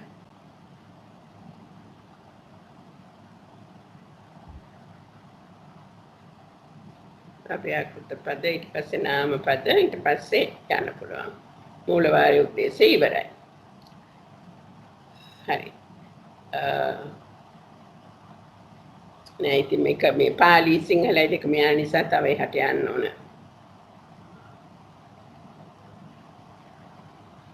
මෙන්න දැන් ආවනේ දැන් නිද්දේශය. නේද පහ වුණා.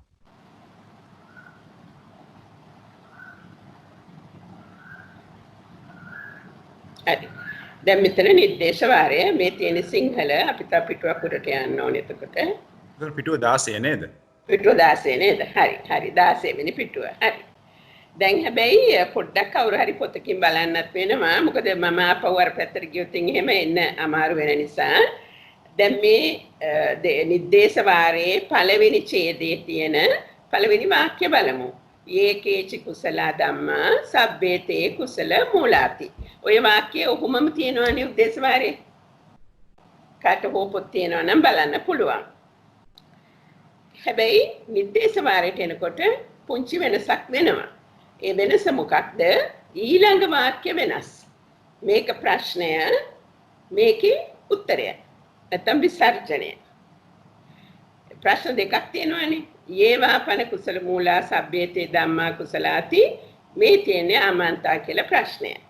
දැන් මම කලින් කිව්වනේ අපි මෙතනින් පටන් ගත්තොත් උද්දේශ පොත ඇරලා පළවෙනි පිටුව අරගෙන සංඥාපනයේට පස්සේ තියෙන පළවෙනි පිටුව අරගෙන මේක කියවන්න ගත්තොත් නම් මම හිතන්නේ අපිට මේක කියවගෙන යන්න බෑ.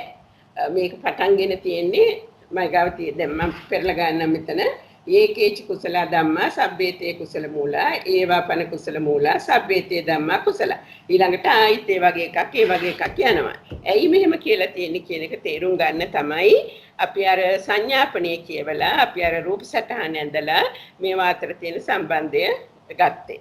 එතකොට දැන් උද්දේශ වාරයේ එහෙම තිබුණාවේ අපි නිर्देश වාරයේ යමු. ඒකෙන් අපිට කිසි හානියක් වෙන්නේ නැහැ. උද්දේශ වාරයේ තියෙන සෑම වචනයක්ම අකුරක්ම නිर्देश වාරයේ තියෙනවා.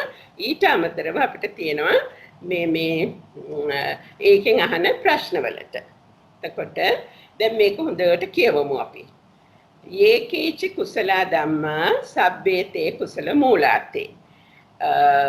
යම් කුසල ධර්මයක් වෙද්ද ඒ සියල්ල කුසල මූලද කියන ප්‍රශ්නයයි අහන්නේ. බලන්න ඉතින් මෙතන කොයිතරම් සියුම් මට්ටමකට යනවද කියන එක. කුසල මූලත් අතර සම්බන්ධයක් ගේන්නයි මේ උත්සාහ කරන්නේ. ඒ කුසල මූලවල තියෙන වැදගත්කම නිසා වෙන්න පුළුවනි. එතකොට උත්තරයක් දෙනවා, විසර්ජනය දෙනවා. තීනේව කුසල මූලානි කුසල මූල 3ක් පමණයි. ඒ 3යි අවශේෂය කුසල ධම්ම ඒවා කුසල් නමුත් කුසල මූල නෙමෙයි. අපි ඒ ගැන තව ටිකක් විස්තර බලනවා. දැන් මේ ප්‍රශ්නේ අනිත් පැත්ත හරවනවා. මේකේ තියෙන ඒකේච කුසල ධම්මා සබ්බේතේ කුසල මූලාතිනේ. මෙතන කරුණු දෙකක් නේ තියෙන්නේ. කුසල ධම්ම කුසල මූල. මේක අනිත් පැත්තේ හැරෙව්වහම ඒවාපන කුසල මූලා. යම් කුසල මූලයක් මූල වෙද්ද ඒ සියල්ල කුසලද. කුසල මූල දහනවා. කුසල මූල කුසලද කියලා අහනවා. එහෙම අහන්න ඕනේද? කුසල නම් කුසල මූල නම් අවශ්‍යයෙන්ම ඒවා සමාන වෙන්නේ නැහැ. දැන් අපිට කියන්න පුළුවන් අපි සාමාන්‍ය ජීවිතයේ උදාහරණයක් අරගත්තොත් අපිට කියන්න පුළුවන් නිකන් හිතන්න පුළුවන් උදාහරණයක් ගත්තොත් අපි කියමු මල් සුවඳයි. නමුත් සුවඳ හැමදේම මල්ද? අන්න ඒ වගේ අදහසක් තමයි මෙතන එන්නේ. කුසල සහ කුසල මූල අතර ඇති සම්බන්ධය මතු කරන්න. දැන් අපි මෙතෙන්ට ගිහිල්ලා අර සංඥාපනයේදී ඉගෙන ගත්ත දේ මෙතෙන්ට සම්බන්ධ කරගමු. අපි කතා කරන්නේ මූල ණය ගැන. දැන් මහත්මයක් ඇහුවනේ ඉතුරු ණය වලට ඉතුරු අර වාර වලට මොකද උනේ කියලා. අපි දැන් ගන්න මේ මූල වාරය. මූල වාරයේ මූල ණය අපි ණය හතරක් කිව්වනේ මූල ණය. එයින් මේ යමක ටික එයිනුත් පළවෙනි යමකේ. පළමුවෙන් බදාලේ මූල යමකය. එයින් අනුලෝම පටිලෝම. මේ දෙකෙනුත් අපි ඉස්සෙල්ලා කතා කරන්න යන්නේ අනුලෝමය. බුදුරජාණන් වහන්සේ මුලින් දේශනා කරේ අනුලෝමය. ඒකට පුච්ඡා තියෙනවා, විසර්ජනා තියෙනවා.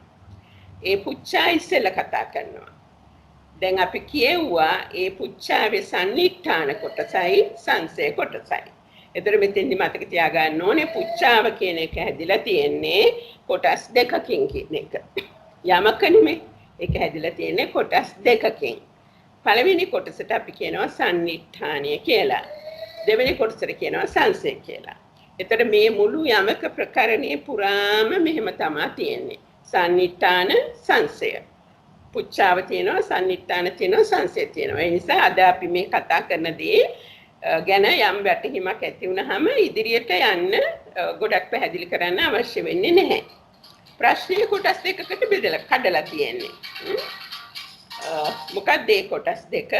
පළවෙනි එක ඒකේච කුසල ධම්මා. දැන් අපි මේක හුඟක් සැරයක් කිව්වා. යම් කුසල ධර්මයක් වෙද්ද හැබැයි මේ කුසල කියන්නේ මොකක්ද? කියන එකත් පැහැදිලි කරනවා යමක වාචනා මාර්ගයේදී. දැන් මේ අපි ගත්තොත් යමක ප්‍රකරණ පොත මේ පැහැදිලි කිරීම මුකුත්ම නැහැ.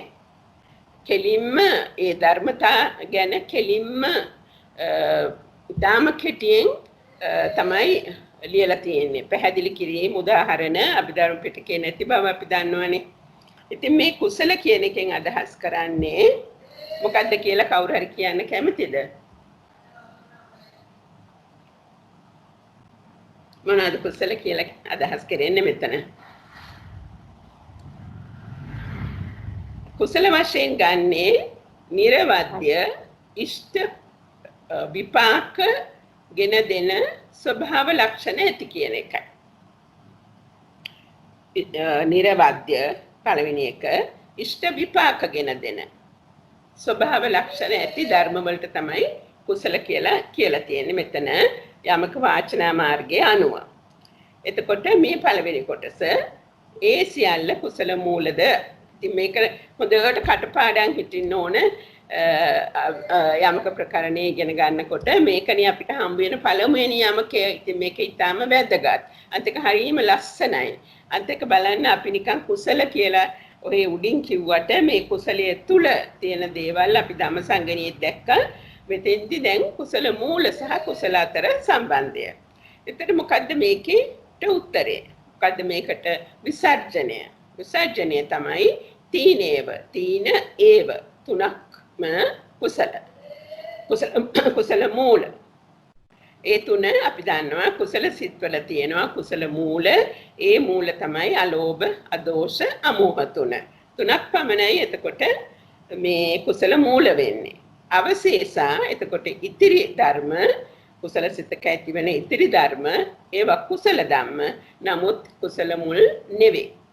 ඒ උත්තරයත් බලන්න සකස් වෙලා තියෙන හැටි වටින් ගොඩින් අරන් මනන් ගොඩාක් නැහැ. කෙලින්ම ධර්මතාවය ධර්ම කරුණ පැහැදිලිව කියලා තියෙනවා. කුසල මුල් තුනයි. එහෙමනම් මේ කුසල කියන ධර්ම ගැනනේ අපි කතා කරේ. එහෙමනම් ඒ මුල් තුනට අමතරව ඉතුරු ටිකට මොකද වෙන්නේ? අවශේෂය බලන්න කොච්චර ලස්සනද කියලා. අවශේෂය කුසල. නමුත් කුසල මූල නෙමෙයි. අන්න ඒකයි දීලා තියෙන උත්තරය. එතකොට දැන් අපි ඉගෙන ගත්තා යමක ප්‍රකරණේ මුල්ම යමකය. ඒ කියන්නේ මූල යමකේ අනුලෝම පුච්ඡාවේ ට විසර්ජනය ඉගෙන ගත්තා. ඒ ටික හැමෝටම පැහැදිලිද? පැහැදිලි කර ගන්න ඕන නම් අහන්න පුළුවන්. මයික් ඔන් කරලා අහන්න. මොනවා හරි තව පැහැදිලි කර ගන්න තියෙනවද? මම හිතන්නේ පැහැදිලි වෙන්න ඇති විස්තර කරපු විදින සෑහෙන විස්තරාත්මක පැහැදිලි වුණ නිසා මේ සුමාන. නමුත් ප්‍රශ්නයක් තියෙනවා නම් ඒක අපිට මේ එවන්න හරි කියන්න හරි අනිත් දවසේ හරි කතා කරන්නත් පුළුවන්. එතකොට අනුලෝමය කිව්වට පස්සේ පටිලෝමය. දැන් මේවා අතර තියෙන සම්බන්ධය අපි තේරුම් ගත්තාම මේවා කටපාඩම් කරන්න අවශ්‍ය වෙන්නේ නැහැ. එතකොට අපි කලිනුත් කිව්වා පටිලෝම ප්‍රශ්නය ගන්නේ මේ අනුලෝම ප්‍රශ්නේ අනිත් පැත්ත හරවලා කියලා.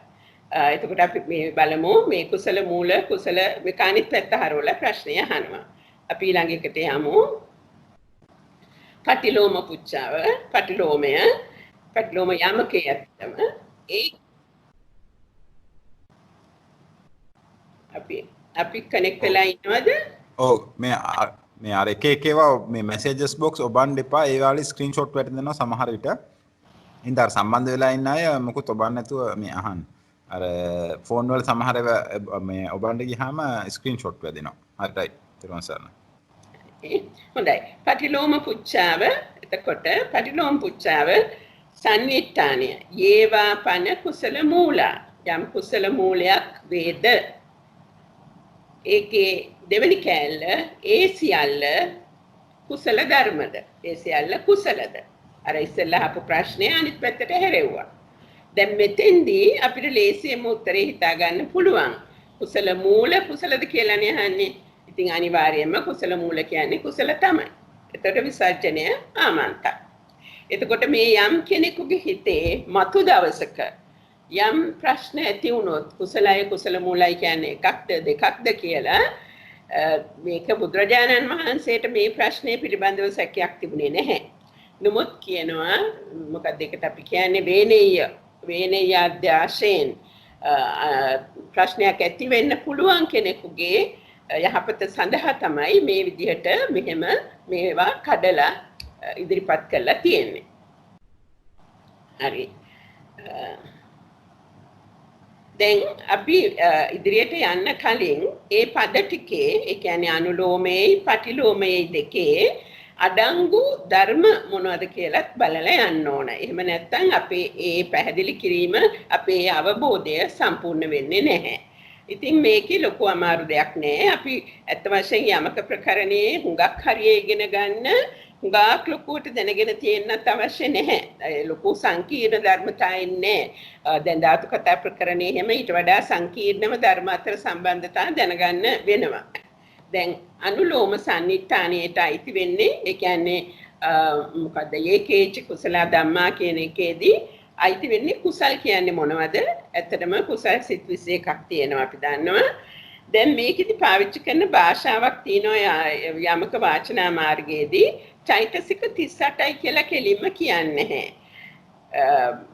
මේ කුසල මූල තුන හැර චෛතසික 35යි කියලා කියනවා.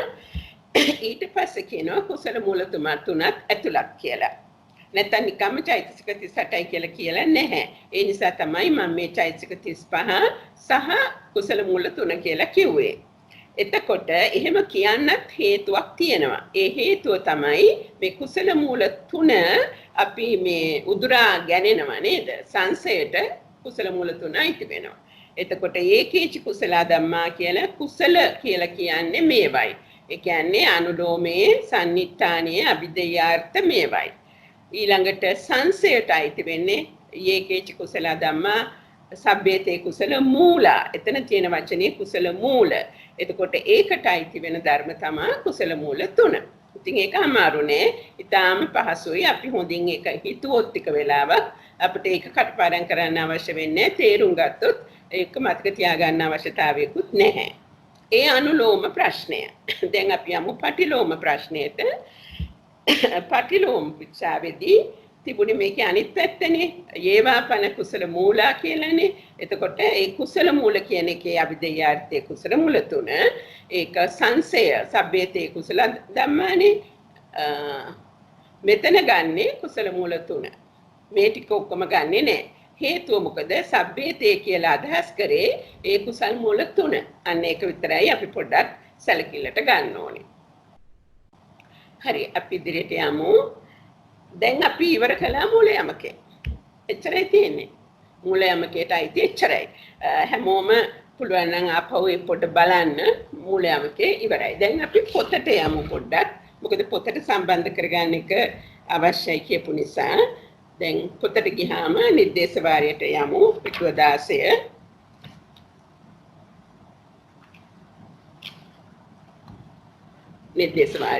නිर्देश වාරය දැන් මේ කතා කළේ මෙන්න මේක. මේක තමයි දැන් අපි රූප සටහනේ බැලුවේ. මේක කියලා නැහැ මේක මූල වාරය, අනුලෝමය, පටිලෝමය, පුච්ඡාය, සම්නිට්ඨානය, සංසය ඒ මොනවාක්වත් මෙතන නැහැ. නමුත් අපි මේක කොටස් වලට කඩාගෙන අර ව්‍යුහයට දාගෙන දැන් බලලා ඒක තේරුම් ගත්තා. හරි ඊට පස්සේ දෙවෙනි එකට ගියාම මොකද්ද කියන්නේ කියලා බලමු. දෙවෙනි ඡේදයේදී කියනවා ඒකේච කුසල ධම්මා. ඒ පළවෙනි එක වගේමයි බලන්න ඒකේච කුසල ධම්මා. දැන් අහන ප්‍රශ්නේ තමයි සබ්බේතේ කුසල මූලේන ඒක මූලාති කියලා. අර අපි රූප සටහනේදී තිබ්බනේද මූල ණය මූල යමක ඒක මූල යමක කියලා. ඒ තුන මතක තියාගන්න වෙනවා. මූල යමක ඒක මූල යමක අඤ්ඤමඤ්ඤ මූල යමක කියන තුන තමයි යමක තුන. දැන් මේක සකස් වෙලා තියෙන්නේ මේ 1 2 3 කියන ඡේදවල තියෙන්නේ මේක මූල යමකය, මේක ඒක මූල යමකය, මේක අඤ්ඤමඤ්ඤ මූල යමකය. අන්න එහෙමයි මේක සකස් වෙලා තියෙන්නේ. දැන් උදාහරණයක් ඇටියට අපි මේ තුන්වෙනි ඡේදයට ගියොත් මේක මෙතනින් පටන්ගෙන එන්නේ. මේකෙන් පටන්ගෙන ඒකේච කුසල මූලේන ඒක මූලා. ඒ කියන්නේ කුසල මූලෙන් ඒක මූල වූ ධර්මය ඇද්ද ඒ සියල්ල අන්‍යමඤ්ඤ මූලද. මේක නිකම්ම මූල, මේක සමාන මූල, ඒක මූල කියන්නේ සමාන මූල, මෙතන කියන්නේ අන්‍යමඤ්ඤ මූලද කියලා.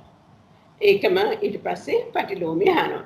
ඒතර මේ 1 2 3 මූල යමකේ ඒක මූල යමකේ අන්‍යමඤ්ඤ මූල යමකේ ඒ මූල ණය. ඊළඟට 4 5 6 ගත්තොත් ඒකමයි. 4 5 6 ගත්තොත් ඒකමයි.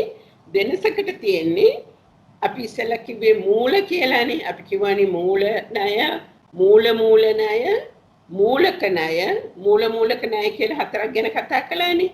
එතකොට මේ යන්නේ දෙවෙනි එක. කුසල මූල. එතකොට ඒක යනවා 4 5 6. ඊට පස්සේ මේ සිංහලට ඊට පස්සේ 7 8 9 දියන්නේ මූලක ණය. 10 11 12 දියන්නේ මූලක ණය. එතනින් ඉවරයි. එතකොට කුසල පද ණය චතුෂ්කය කියලා කියන්නේ පද 4ක් තියෙනවා. මූල, මූලක, මූලක. ඔය හතරම සම්පූර්ණයෙන්ම භාග්‍ය සමානයි. සමහර තැන්වල පුංචි වෙනස් එනවා. ඒත් මේ කුසල පදයට වෙනස්කම් එන්නේ. මම ඒ ටික පොඩ්ඩක් ආපහු පෙන්නන්නම් රූප සටහනින්ම. ඒක අමතක නම් මතක් වෙන්න. දැන් අපි මේ ගත්තේ මූල ණයනේ. මේ මූල ණයේ ඒ මූල යමක ඒක මූල යමක අඤ්ඤමඤ්ඤ මූල ණයකේ. නමුත් මූල ණයට උඩින් තිබුණ මතකද 4ක් පල්ලෙහාට එන්න. මෙන්න මේ ටික. මූල ණය, මූල ණය, මූලක ණය, මූලක ණය. දැන් අපි පළවෙනි ඡේදය, දෙවෙනි ඡේදය, තුන්වෙනි ඡේදය තියෙන්නේ මේ මූල ණයේ යමක තුන. එච්චරයි. 4 5 තියෙන්නේ මේකේ යමක තුන. ඊළඟ තුන මේකේ. එතකොට මේකට අපි කියනවා කුසල මූල චතුෂ්කය කියලා. එච්චරයි තියෙන්නේ. ඔක ඉතින් පොඩ්ඩක් විනාඩි 5ක් විතර කල්පනා කරලා මේක සැකිල්ලට දාගත්තට පස්සේ කිසිම අමාරුවක් නැහැ. දැන් එතකොට අපි යමු මේක බලන්න. දැන් මේ ආවේ ඒක මූල යමකයට. ඉස්සෙල්ලා කලේ මූල යමකය. දැන් එන්නේ ඒක මූල යමකයට. 4ක් තියෙනවානේ. 4න් මේ දෙවෙනි එක. ඒක මූල කියන වචනේ තේරුම සමාන මූල කියන එකයි. ඒකත් ඉස්සෙල්ලා වගේමයි. දැන් අපිට අලුතෙන් ඉගෙන ගන්න මොකුත් නැහැ. දැන් තියෙන්නේ අනුලෝමයේ තියෙනවා, පටිලෝමයේ තියෙනවා. අනුලෝමයට තියෙනවා පුච්ඡාව, පුච්ඡාවට තියෙනවා සන්නිට්ඨාන සංසය. මේක ඉතින් අපේ නම ගම වාගේ මතක තියාගන්න ඕනේ. ඒක මූල යමකේ අනුලෝම පටිලෝම ඉස්සෙල්ලා දේශනා කරා අනුලෝමය. අනුලෝමයේ තියෙනවා පුච්ඡා විසර්ජන, ඉස්සෙල්ලා දේශනා කළා පුච්ඡා. පුච්ඡාමි තියෙනවා සන්නිට්ඨාන සංසය, ඒනොත් ඉස්සෙල්ලා දේශනා කළා සන්නිට්ඨානය. එතකොට සන්නිට්ඨානයේදී මෙතෙන්දි තෙන්නේ අර ප්‍රශ්නේමයි. ඒකේච කුසල ධම්ම. ඒක ඉතින් හොඳට කටට හුරු වෙන්න කරගමු අපි. ඒකේච කුසල ධම්ම. සංසයේදී පොඩි වෙනසක් වෙනවා. මෙතෙන්දී අහනවා සබ්බේතේ කුසල මූලේන ඒක මූල.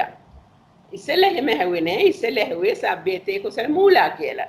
දැන් අහන්නේ මේ කුසල ධර්ම යම් ඒ කුසල ධර්ම ඇද්ද ඒ සියල්ල කුසල මූල වශයෙන් සමාන මූල ඇතිද කියන එකයි අහන්නේ. බලන්න කොයිතරම් සියුම් තැනකට යනවද කියලා. ඒ වගේ තියෙන මූල කියන්නේ හැමෝටම සමාන මූල තියනවද? හැම කුසල ධර්මයන්ටම සමාන මූල තියනවද කියලා යහන්නේ. ඉතින් දැන් අපි ගත්තොත් උදාහරණයක් ඇටියට යම් සිතක තියෙන පස්සේට මුල් වෙන්නේ අලෝභ කුසල සිතක පස්සේට මූල වෙන්නේ අලෝභ දෝෂ අමෝහ. ඒ වගේම තමයි වේදනාවටත් ඒ වගේම තමයි සංඥාවටත් ඒ හැම එකටම තියෙන්නේ එකම මූල තුන සමාන මූල තුන. ඉතින් ඒ නිසා මේකට පිළිතුර අමන්ත කියන්නේ උනේ එසේය. එතකොට ඒක පොඩ්ඩක්වත් අමාරු නෑ. අර කලින් එකට වඩා වෙනසකට එන්නේ සමාන මූල තියනවාද කියලා අහන එක. කලින් ඇහුවේ ඒ මූල කුසල ධර්මද කියලානේ. දැන් අහන්නේ සමාන මූල තියනවාද ඒ සේරටම කියන එකයි. එතකොට ඒක අනුලෝමය. දැන් මේක තමයි අර 4 වෙනි ඡේදයේ තිබුණේ නිर्देशේ. එතකොට ප්‍රතිලෝමයට ගියාම ඒකත් තියෙන්නේ ඡේදෙමයි. ඒකටත් පුච්චා තියෙනවා. මේකටත් පුච්චා තියෙනවා. මේ පුච්චාවටත් සන්නිට්ඨාන සංසේ තියෙනවා. යුගල යමක. සන්නිට්ඨානයේදී අපි මේක ගෙනියනවා මෙතන තිබිච්ච සංසය මෙතෙන්ට ගෙනියනවා. යේවාපන කුසල මූලේන එක මූල. යම් මූල වශයෙන් සමාන මුල් ඇත්තා වූ ධර්ම ඇද්ද? තරහන ප්‍රශ්නේ මොනවද? ඒ සියල්ල සබ්බේතේ ධම්ම කුසල. ඒ සියල්ල කුසලද කියලා අහනවා. සමාන මුල්. මෙන්න මෙතෙන්දී පොඩික් අපිට හිතන්න වෙනවා. සමාන මුල් කුසල මූල ඇති ධර්ම සියල්ලම කුසලද? ඉස්සෙල්ලා අපි ලේසියෙන්ම කිව්වෝ ආමන්තා කියලා. නමුත් මෙතන අපිට දැන් පොඩ්ඩක් දැනගන්න වෙනවා මේ නාම රූප පිළිබඳව. ඒ මොකද? අපි දන්නවා සිත සමග එකට හටගන්න සමුත්ථාන රූප කියලා තියෙනවා. එතකොට මේ කුසල සිතක ඇති වෙන ඒ කුසල සමුත්ථාන රූප නැත්නම් අපි ඒවට චිත්තජ රූප කියලාත් කියනවා. ඒවටත් මූල වශයෙන් තියෙන්නේ මේ මූල තුනම තමයි. ඉතින් ඒ නිසා එතන එක ලස්සනට කියලා තියෙනවා බලන්න. කුසල සමුත්ථානං රූපං කුසල මූලේන එක මූලං. කුසල සමුත්ථාන රූපත් කුසල මූල වශයෙන් සමාන මුල් තියෙනවා. පස්ස චෛතසිකයේ තියෙන මුල්ම තමයි වේදනා චෛතසිකයේ තියෙන මුල් තුනම තමයි මේ චිත්ත සමුත්ථාන රූප වලට තියෙන්නේ. හැබැයි න කුසල. ඒවා කුසල නෙමෙයිනේ. ඒවා රූප. ඉතින් මෙතන චුට්ටක් මේ ගැටලු සහිත තැනක් නෙමෙයි සිතේ යුතු තැනක්. හරි ලස්සනට කියලා තියෙනවානේ. කුසල සමුත්ථානං රූපං කුසල මූලේන එක මූලං. න කුසල. කුසල නෙමෙයි. සමාන මූල තියෙනවා නමුත් කුසල නෙවෙයි. ඊළඟට එතනින් ඉවර කරන්නේ නැහැ. කුසල අපි කුසල ටික ගත්තොත් කුසල අර රූපය නෙවෙයි කුසල ටික ගත්තොත් ඒවා කුසල මූලෙන් ඒක මූලයි. බලන්න අර පදය ඒක මූලං චේබ ඒ බ කියන එකෙන් ද කියන අදහස එනවා. ඒක මූලයි. ඒ වගේම කුසලත් වෙනවා. හරිම ලස්සනයි නේද? බලන්න කොච්චර සියුම් තැනක්ද මේක කියලා. සමාන මූල තියෙනවා නම් ඒ සමාන මූල තියෙන සියලු ධර්ම කුසලද කියලා ඇහුවා. නමුත් නැහැ. එහෙම නෙවෙයි. සමාන මූල තියෙනවා චිත්ත සමුත්ථාන රූපවලට. ඒවා කුසල නෙවෙයි. කුසල ටිකට කුසල මූලයෙන් සමාන මූල තියෙනවා කුසලත් වෙනවා. ඉතින් මෙච්චර තමයි ඒක මූල යමකේ. ඒකෙත් අපි අභිධේයාර්ථ ටික බලලා යමු. ඒකේච කුසල ධම්ම පැහැදිලි. කලින් වගේමයි කුසල් සිත් 21යි චෛතසික 38යි. සබ්බේතේ කුසල මූලේන එක මූලාචිත කිව්වහමත් මෙතන මම දන්නේ වැරදුනාද කියලා. ඔව් නේද? සබ්බේතේ කියන්නේ මේ ටිකටනේ හරි. කුසල් සිත් 21යි චෛතසික 38යි. ඒකේ එච්චර අමාරුවක් නෑ. දැන් ප්‍රතිලෝමයට මම අර වාගේ රූප සටහනක් ඇඳේ නැහැ. අපි කෙලින්ම සන්නිට්ඨාන සංසේවලට යමු. යේවාපන කුසල මූලේන එක මූලා කියලා අභිධර්යාර්ථ හැටියට යන්නේ. දැන් අපි අර රූප ගැන කතා කරානේ. අන්න එතෙන්දී දැන් ඔය ඔක මේ ප ဋ ාණ ප්‍රකරණයේ නිर्देश වාරයේදීත් මේ සංකල්ප එනවා.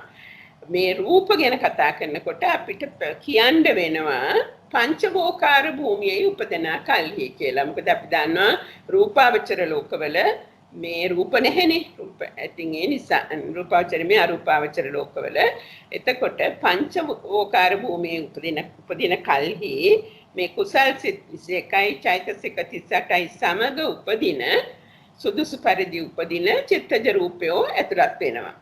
ඒ එකම කුසල් සිත් 21ක් තියෙනවා චෛතසික 38ක් තියෙනවා.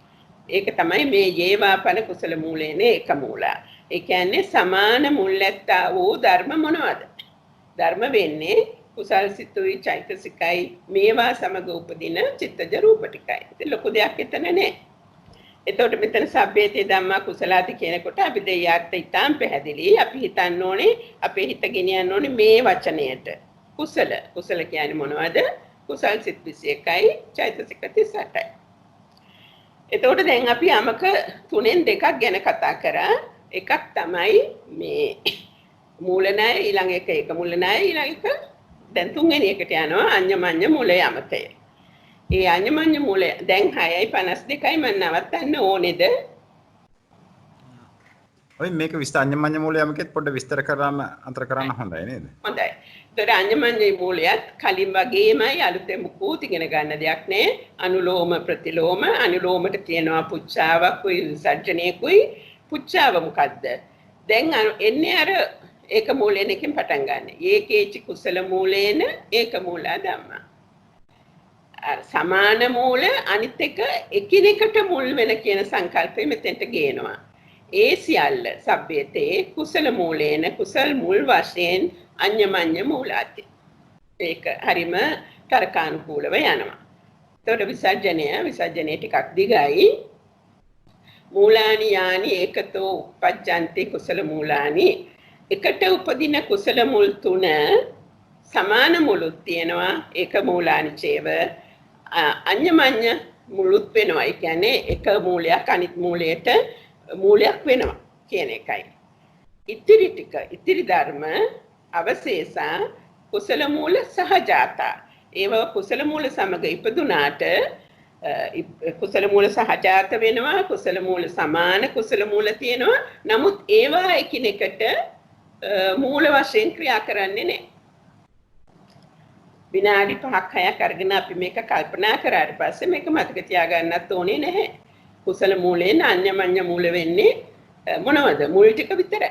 කුසල මුල් ටික විතරයි. අනිත් ඒවට ඒක මූලයි නමුත් අඤ්ඤමඤ්ඤ මූල නෙවෙයි.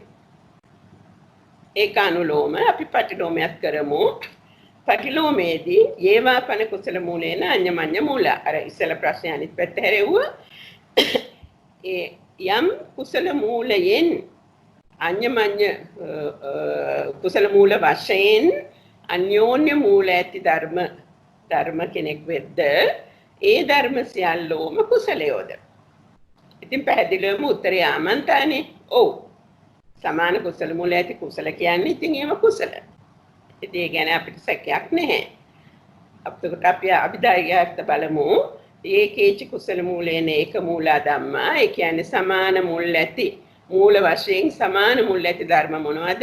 ඒක අපි දන්නවා කුසල සිත් 21යි චෛතසික 35යි මූල 3යි. ඔක්කොම චෛතසික 38යි. මේ සමාන මූල කියනකොට හැමතිස්සෙම අපි චිත්තජ රූප සංකල්පේ චිත්තජ රූප ගේන්න ඕනේ.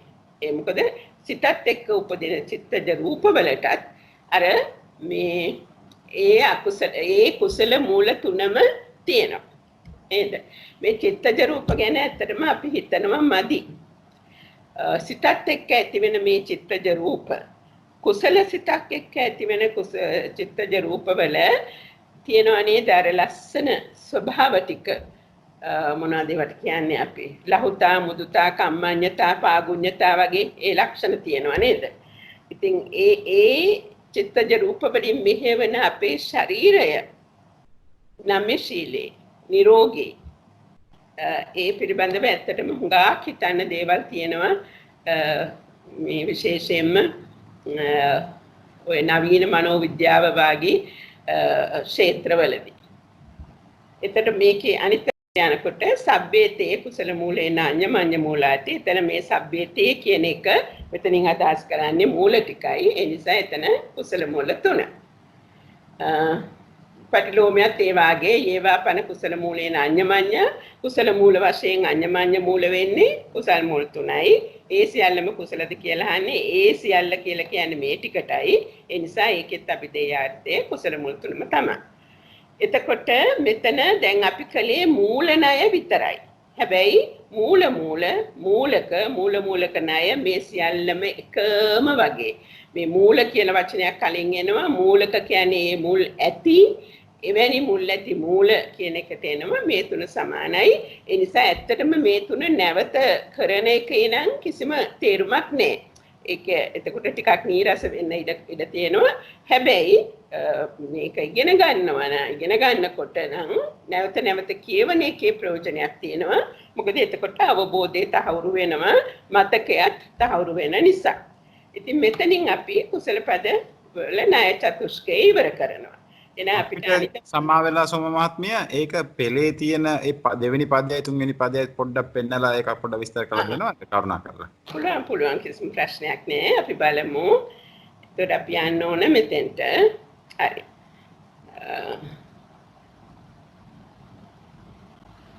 හරි.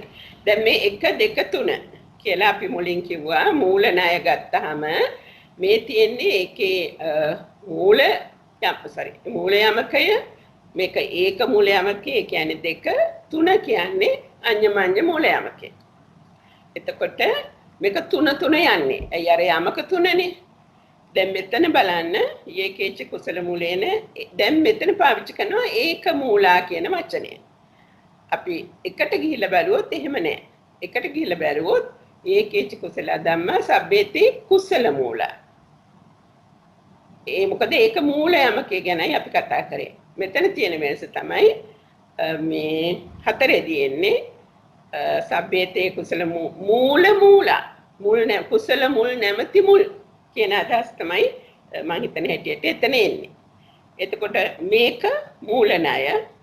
එතකොට මෙතෙන්ට ගියාම මේ ඒක මූල යමකය, මෙතෙන්ට ගියාම අඤ්ඤමඤ්ඤ මූල යමකය. ඒක මූල යමකය, අඤ්ඤමඤ්ඤ මූල යමකය. මේ ටික තමයි අපි අර රූප සටහන් වලින් දැක්කේ. ඊළඟට 7 8 9ට යනකොට මේ සිංහල ටික යවමු අපි. 7 8 9ට යනකොට දැන් එන්න ඕනේ අඤ්ඤමඤ්ඤ ටික නේද? නෑ මූලක ටික. මූලක ටික. දැන් මෙතන කුසල මූලක. එතකොට මේකත් ඒක මූලක, මේකත් අඤ්ඤමඤ්ඤ මූලක. මේක තුනට බෙදෙනවනේ. මූල සහ අඤ්ඤමඤ්ඤ. ඒක මූල සහ අඤ්ඤමඤ්ඤ මූල. එතකොට 7 8 9 එහෙමයි. 10 11 12 අන්තිම 4. මූලක. මේ තියෙන බලන්න මූලක. කුසල මූලේන ඒක මූලක. මෙතන මූල, මෙතන ඒක මූල, අන්තික අඤ්ඤමඤ්ඤ මූල අන්තිම එක. මේ බලන්න අඤ්ඤමඤ්ඤ මූල. පද 12. අපි කිව්වනේ මුලින්ම 12ක් එනවා කියලා ණය 4යි යමක 3යි. එමයි වෙන්නේ. ඒකේ අපිට තව මට නම් තව මේ අනිත් අයටත් එහෙම දන්නේ නැහැ. අර මේ අර 12 එන හැටි තේරුණා. අර විස්තර කරපු එකක් තේරුණා. අරකේ මේ මූල ණය කියන එකේ එන ණය ක්‍රම තුන තේරුණා. මූල යමකයයි මූල යමකයයි අඤ්ඤමඤ්ඤ යමකයයි කියන එක. ඊට පස්සේ ඊළඟ ණය ක්‍රම තුනේත් පොඩ්ඩක් ඒක විස්තර කරලා දෙනවා නම් මේ ණය ක්‍රම අර දැන් අර රූප සම්බන්ධ වෙන තැන කොහොමද විස්තර කරලා තියෙන්නේ? හරි. යමු අපි එතෙන්ට. ඒ ණය ක්‍රම 4 වචන 4 ටික ඒකත් එක්ක විස්තර කළා නම් මම හිතන්නේ ගොඩක් පැහැදිලි. ණය ක්‍රම 4. මූලක ණය ඒ වචන 4 වෙනස. වචන 4 වෙනස. ණය 4 වෙනස. ණය 4 වෙනස නේද? මේකේ ඕක අපිට මෙතන තේරුණා. මෙතන තේරුණා. මේ ස්ට්‍රක්චර් එකේ තේරුණා. ඒ පෙළේ එතනට එන්නේ කොහොමද කියන පොඩ්ඩක් අපිට ඔය ස්ට්‍රක්චර් එක. හරි. පෙළේ මූල ණයේ මූල යමකය තමයි පළවෙනි ඡේදය. මේක දෙවෙනි ඡේදය, මේක තුන්වෙනි ඡේදය. අපි අපව යමු මෙතෙන්ට. උඩට යනවනම් මේක උද්දේශ වාරයනේ නේද? උද්දේශ වාරයට යමු.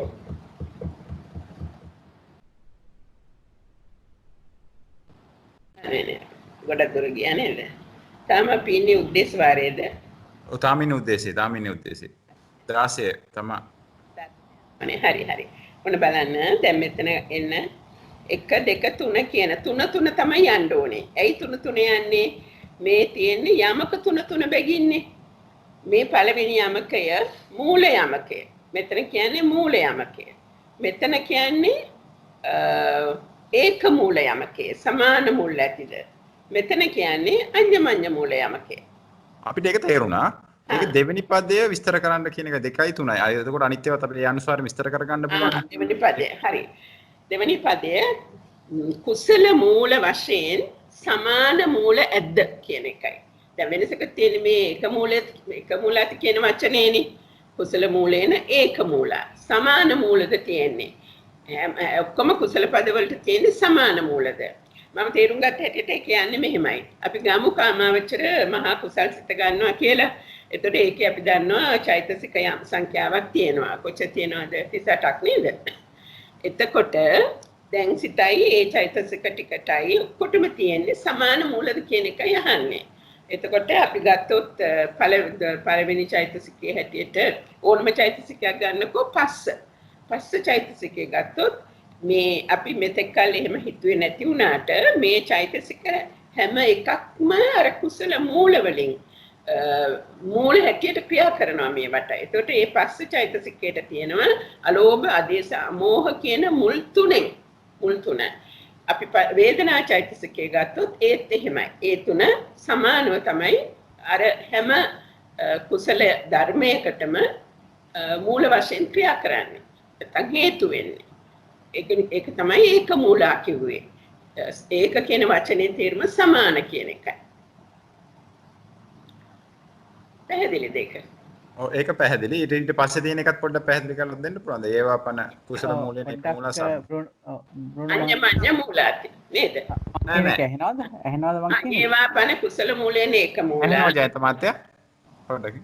ඔය පොඩි දෙයක් අර දෙවෙනි එකේ ඒකේචි කුසලා ධම්මා සබ්බේතේ කුසල මූලයෙන් ඒක මූලාති කියනකොට අපිට එතන අර උත්තර තුනම හම්බෙලා තිබුණා. හේතු තුනම. ඒක මම හිතන්නේ පොදු වශයෙන් ගත් අවස්ථාවක් කියලා හිතනවා. මොකද අපිට හේතු දෙකක් ලැබෙන තැන ගැන මතක් කරොත් එහෙම අපි ඥාන විප්‍රයුක්ත සිතක් වගේ ගත්තොත් එතනදී දෙකයි. නමුත් පොදු වශයෙන් ගත්තාම උපරිම වශයෙන් තුනක් යෙදෙනවා කියන එක වගේ අදහසක් ආවා. ඒක නිවැරදිද? ඒක බොහොම හරි. ඒක බොහොම හරි. පොතේ ඉතින් මුල් තුන තමයි අරගෙන තියෙන්නේ. ඒ වුණාට සමහර අපි දන්නවා මේ සිත්වලට මේ හේතු දෙකයි නේද දෙන්නේ. අනමෝහේ දෙන්නේ නේද? මම හිතන්නේ ඒක ඉතාම හොඳ මේ නිරීක්ෂණයක්. නෑ මම හිතන්නේ ඒක මේ අකුසල් පැත්තට තමයි මොහේ දෙන්නේ නැත්තේ. අර ද්වි හේතුක කුසල් කරනකොට ඥාන විප්‍රයුක්ත වෙනකොට තමයි ප්‍රඥාව යෙදෙන්නේ නැති. ඥාන විප්‍රයුක්ත වෙන ප්‍රඥාව යෙදෙන්නේ. ඒ වගේම මතක් වුණා අර මේ චිත්ත සමුත්ථාන කියන කොටස ගත්තොත් අපිට මම හිතනවා ප ဋ ාණ ප්‍රකරණයේ තියෙන හේතු ගැන කියන තැන හේතු සම්පයුත්තකානංච ධම්මානං තන් සමුත්ථානංච රූපානං හේතුපච්චේන පච්චයෝ කියන. එතකොට ඒ වගේ තැනක්ද එතන අපි සලකන්නේ කියන එක. ඒ වගේ තැනක් කියලා තමයි මම හිතන්නේ. එතන සම්පයුත්තකානං මේකෙදි කියන සහජාත ධර්ම සියල්ලටම සමාන මූල තියෙනවා. ඒ කියන්නේ කුසල මූල සමග සහජාතයි කියන වචනේ අපි දැක්කනේ. සම්පයුත්තකානං කියන එක තමයි නේද? එකට ඉපදිලා එකට යෙදෙන. හැබැයි රූප බල වෙනස මොකද්ද? සමුත්ථානයි. නමුත් ඒවා හේතු නෙවෙයි. හේතු නෙවෙයි. කුසල මූල නෙවෙයි. නෙවෙයි. හරියටම හරි. ඔව්. ඒ පාඩේ පොඩ්ඩක් ආත්මීය මේ පොඩ්ඩක් සම්පූර්ණයෙන්ම පොඩ්ඩක් කියවලා පොඩ්ඩක් තේරුම් කරලා දෙන්නකොට. ඒවා පන කුසල මූලෙන ඒක මූලා සබ්බේතේ තම අර ආකාරය ඒක ඒවා පන කුසල මූලේන ඒක මූලා.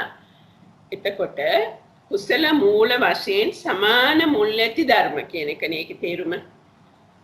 කුසල මූල වශයෙන් සමාන මුල් ඇති ධර්ම සියල්ලම කුසලද කියලා ඉහන්නේ. එතකොට අපි දන්නවා කුසල මුල් වශයෙන් සමාන මුල් ඇති ධර්ම වර්ග දෙකක් තියෙනවා. සහජාත කුසල සහ සමුත්ථාන රූප. එතකොට සමුත්ථාන රූප සමාන මුල් තියෙනවා. නමුත් න කුසල නෙවෙයි. කුසල ටික ගත්තොත් ඒවා සමාන මුල් තියෙනවා. ඒ වගේම කුසල. ඒකයි අදහස් කරන්නේ. එතකොට අපි තේරුම් ගන්න තියෙන්නේ මෙතන කුසල මූලේන කියන්නේ කුසල මුල් නිසා ඇති වෙන කියන එක නේද? කුසල මුල් වශයෙන් කුසල මුල් විසින් කියන වචනේත් යොදලා තියෙනවා පොතේ. කුසල මුල් වශයෙන් සමාන මූල කියන එකයි. වශයෙන් කියන්නේ ඒකට ප්‍රත්‍ය වෙනවා කියන අදහස තමයි එන්නේ. එන්නේ ඔය කුසල වශයෙන් විසින් කියන වචන දෙක මට හිතෙනවා අපිට මේක තේරුම් ගන්න ටිකක් අමාරු කරන අමතර වචන දෙකක් කියලා. ඕක ධාතු කතා මේ ප්‍රකරණයේ තේනවා. අපිට ඒක අමතක කරන්න පුළුවන්. අමතක කරලා හිතා ගන්න පුළුවන් මෙහෙම. සමාන මුල් ඇති කියන එක තේරුම් ගත්තා නම් හරි. කුසල සමුට්ඨාන රූප වලට සමාන කුසල මූල සමාන කුසල මූල තියෙනවා. ඒ කියන්නේ කුසල සිතත් සමග හටගන්න රූපවලට සමාන කුසල මූල තියෙනවා. අනිත් ඒවට තියෙන කුසල වලට තියෙන විදිහේ සමාන මූල තියෙනවා. හැබැයි ඒවා කුසල නෙවෙයි. ඒ කියන්නේ කුසල සමුට්ඨාන රූප කුසල නෙවෙයි කියන එකයි. සමාන මූල කියන්නේ මොකද්ද? සමාන මූල කියන එකෙන් අර්ථය. අපි ගමු හිතක්. කාමවචර මහසිත ගන්නකො කුසල සිත. ඒකේ තියෙන කුසල මූල තමයි ලෝභ දෝෂ මෝහ. ඒ ලෝභ දෝෂ මෝහ තියෙනවා කුසල සිතේ තියෙන සංප්‍රයුක්ත චෛතසික වලට අලෝභ දෝෂ මෝහ. අලෝභ දෝෂ මෝහ තුන කුසල සිතට සිත හා සංප්‍රයුක්ත චෛතසික වලට සමානයිනේ. ඒ ඔක්කොටම තියෙන්නේ මේ අලෝභ දෝෂ මෝහ කියන මූල තුන. ඒක හරිද? ඒ කියන්නේ සමාන මට තාම තේරෙන්නේ මොකද්ද සමාන කියන එකෙන් තේරෙන්නේ? සමාන කියන්නේ එකම කියන එකයි. ඒ මුල් තුනම තමයි තියෙන්නේ හැම එකටම කියන එක. මුල් තුනම තමයි තියෙන්නේ හැම එකම. මේ මෙතන මේ වචන වල පැටලෙවිල්ල තමයි තියෙන්නේ. නැත්නම් ඒ මුල් තුන සමාන කියන එක නෙමෙයි නේද? මුල් තුන සමාන කියන එක නෙමෙයි. ඒ මුල් තුනම තමයි හැම එකටම තියෙන්නේ කියන එකයි. එකම මුල් ටික තමයි තියෙන්නේ කියන එක. එකම මුල් ටික තමයි තියෙන්නේ. කුසල ධර්ම වලටත් තියෙන්නේ එකමයි, සමුට්ඨාන රූප වලටත් තියෙන්නේ එකමයි. හරියට අපි මෙහෙම හිතාගත්තොත් හරියද? ගහක් ගත්තොත් කොළ ඔක්කොම තියෙනවා. එකම මුලන්නේ තියෙන්නේ. මෙතන ඒ වගේ එක අලෝභ දෝෂ මෝහ කියන තුනම අනිත් ඒවා වලට පොදුවේ තියෙන මුල් කියන එක. හරි. හරියටම හරි. හොඳ උදාහරණයක්. ඔව්. මම තේරුම් ගත්ත විදිහටත් ඒක හරියටම හරි. ඔව් ශ්‍රීමති මහත්මිය මොනවාරි අහන්න හැදුවද? තේරුණා. ඇත්තටම මම තේරුම් ගත්තේ දැන් කුසල සමුට්ඨාන රූප වලට නෑ කුසල මූල කුසල සිතටත් චෛතසික වලටත් සමුට්ඨාන රූප වලටත් තියෙනවා. ඒතකොට සමුට්ඨාන මේ රූප කියන එක කුසල නෙමෙයි. සිත කුසල. හරි. සිත සහ චෛතසික කුසල. හරියටම හරි. ඒක තමයි කියන්න උත්සාහ කරන්නේ. ඔව්. කුසල මූල සමාන වුණාට කුසල මූල සමාන සියලුම ධර්ම කුසල නෙවෙයි කියන එකයි මේ කියන්නේ. ඒ මොකද සමාන කුසල මූල තියෙන රූප ටික සමාන කුසල මූල තිබුණා නමුත් කුසල නෙවෙයි. නමුත් නාම ධර්ම ටිකට සමාන කුසල මූලක් තියෙනවා මේ කුසලත් වෙනවා. ඒක තමයි කියන්නේ. තුෂිනි මහත්මිය මොනවාට යන්නද? ප්‍රශ්නයක් තියෙනවා. සමාන මුල් කියන තැන අපි කුසල ධර්ම ගත්තොත් කුසල් සිත් 21යි චෛතසික 38 ලැබෙනවානේ. එතකොට ඒකේ තියෙන එකින් එක කුසල මුල් ගත්තම මුල් වශයෙන් ඕන් අර චිත්ත චෛතසික ධර්ම වල පිහිටීම ස්ථිරව පිහිටීමට උදව් කරන අර්ථයෙන්ද සමාන කියලා අරන් තියන්නේ. උදව් කරන අර්ථයෙන් නෙමෙයි මන් තේරෙන හැටියට ඒ හැමෝටම තියෙන පොදු එකම මූල කියන එකයි. උදව් කරන අර්ථයෙන් තමයි මූල වෙන්නේ. ඒක හරි. හැමෝටම පොදුයි ඒ මූල තුන. අලෝභ දෝෂ මෝහ කියන එක. පස්සේට අලෝභ දෝෂ මෝහ සහ නැත්නම් ඒ දෙකක් වෙලා වේදනාවට වෙන දෙකක් වෙලා එහෙම වීමක් නැහැ. ඒ සියලුම ධර්ම වලට සමාන මූල තියෙනවා කියන එකයි. එකම මූල තියෙනවා කියන එකයි. එතකොට සිංහල පරිවර්තනයේ චුට්ටක් බලමු. ඔව් බලමු. ඒකේ මෙහෙම එකකුත් මට හිතුණා. දැන් එකම මූල තිබුණාට දැන් අපි කියමුකෝ මේ අලෝභය කියලා. අලෝභයට දෙකක් තියෙනවා. අපි අලෝභයට සමාන දෙකක් හේතු තුන දැක්කොත් ඒකේ මුල් තුන දැක්කොත් ඒ මුල් තුනටම සමාන මුල් නෑ නේද කියන එක. මම ප්‍රශ්නේ තේරුම් ගන්නෑ. ඔව් තේරුණා. අපි බලමු මේක කියවන්නද මම දෙවෙනි එක. දෙවෙනි එක නේද කියවන්න ඕනේ. ඔව් හොඳයි. දෙවෙනි ඡේදය. කුසල ස්වභාව වූ යම් කිසි ධර්ම කෙනෙක් ඇද්ද ඒ හැම කුසල මූල විසින් ඒක මූල වෙති දෙයක්. ඒ කියන්නේ මේ බලන්න වරහන් ඇතුලේ තියෙන සමාන මූල වෙති දෙයක් කියලා. එතකොට උත්තරේ තමයි එසේය. මොකද මේ කුසල ධර්ම වලට තියෙන මූල ඔක්කොටම එකයි. ඔක්කොටම පොදුයි. ඒ අදහස නෙවෙයි මෙතන අරගෙන තියෙන්නේ. මෙතන දීලා තියෙනවානේ ස්පර්ශයට මූල වූ අලෝභාදිය වේදනාටියටද මූල වෙනවා. සිත ඇතුලේ තියෙන ඒ සියලුම චෛතසික ටිකට එකම මූල තුන තමයි යන්නේ. ඒකේ අනිත් පැත්ත ගත්තාම යලි කුසල මූල විසින් ඒක මූල වූ යම් ධර්ම කෙනෙක් හෝ ඇද්ද ඒ හැම ධර්මයෝ කුසල වෙති. ඒතර මොනවාද මේ ඒක මූල වූ ධර්ම වර්ග දෙකක් තියෙනවා. කුසල චිත්ත සමුට්ඨාන වූ රූපය. අලෝභාදී කුසල මූල විසින් සමාන මූල වේ. ඒ රූපයට තියෙන මූල තුනත් මේ කුසල වලට තිබිච්ච මූල තුනත් සමානයි. කුසල ලක්ෂණ නැති හේයින් ඒවා කුසල නෙමෙයි. ඒ රූප වලට අපිට කුසල කියන්න බෑනේ. රූප කියන්නේ නිර්වද්‍ය ඉෂ්ට විපාක ගෙන දීමේ ස්වභාවය ඇති දේවල් නෙවෙයිනේ. කුසල තෙම කුසල මූල විසින් ඒක මූලද සමාන මූලද වේ. හැබැයි දැන් බ්‍රුණු මහත්තයා අහපු ප්‍රශ්නේ තමයි කුසල මූල තුන ගත්තොත් සමාන මූලද කියලා නේද? දැන් මම ප්‍රශ්නේ ඇහුවේ දැන් උතන තියෙන කුසල මූල විසින් ඒක මූල වෙනවා. හැබැයි ඒකට එතකොට කුසල මුලුත් වෙන ඒක මූල වෙනත් කියලා. එතකොට ඒ කුසල මුල් වලට ඒක මූල වෙන තව තුනක් එන්නේ නැහැනේ. ඒකට තියෙන දෙකක්නේ. දැන් පස්ස චෛතසිකය ගමුකෝ අපි. පස්ස චෛතසිකයට මුල් තුනක් තියෙනවා. අනිත් මයික් එක පොඩ්ඩක් මියුට් කරගන්න. සෝමා මම ප්‍රියන්ති විද්‍යාරත්න. කියන්නකෝ තියෙනවද උත්තරයක්? සෝමා මෙහෙමයි දැන් මං හිතන හැටියට දැන් කුසල දෙවෙනි එක නේද ඔයගොල්ලෝ බලන්නේ ඒක මූලය යමකේනේ. ඔව්. මූල ණයේ ඒක මූලය යමකේ දෙවෙනි ඡේදය හරි නේද? හරි. ඔව් කුසල ස්වභාව වූ යම් ධර්ම කෙනෙක් ඇද්ද ඒ හැම කුසල මූල විසින් ඒක මූල වෙතිද එසේය. ඒකේ මේ විස්තරය දැන් කතා කරන්නේ නේද? ඔව්. ඔව්. එතකොට කුසල් සිතත් එක්ක උපදිනවනේ තව චෛතසික 38ක්. මූල තුන අර 35ක් උපදිනවා. ඔව්. ඒතර ඒ කුසල් සිත් වලට මුල් වෙන්නේ මූල වශයෙන් කියන්නේ හේතු ප්‍රත්‍ය වශයෙන් ඒක සම්බන්ධ වෙන්න ඕන. අත් වශයෙන්ම අලෝභ අදෝෂ අමෝහ. ඔව්. ඒ හින්දම තමයි වේදනා සංඥා ඒවට ඒ මුල් තුනම තමයි මුල් වෙන්නේ. ඔව්. ඒකින්ද ස්පර්ශයට මූල වූ අලෝභ ආදිය තුන වේදනාව සංඥාව ඉතිරි චෛතසික 35ටම මුල් වෙනවා. ඔව්. ඒකින්ද තමයි ඒක මූල කියන්නේ සමාන මූල කියන්නේ මට තේරෙන හැටියට මම කියන්නේ.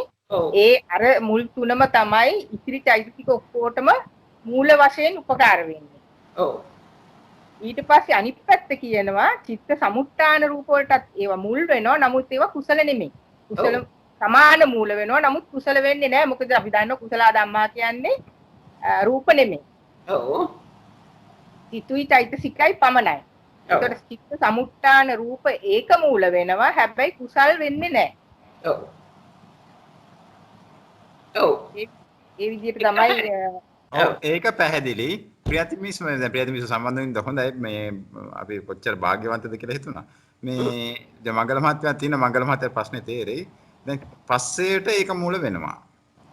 ඒක පැහැදිලි. අනිත් චෛතසික වලටත් ඒ කුසල මුල් හැරෙන්න ඉතුරු චෛතසික වලට ඒ සිතේ දෙන අනිත් පරෝපන්නස ධර්ම වලට ඒක මූල වෙනවා කුසල මේ මුල් හැරෙන්න. චිත්ත සම්පන්න රූප වලටත් ඒක මූල වෙනවා.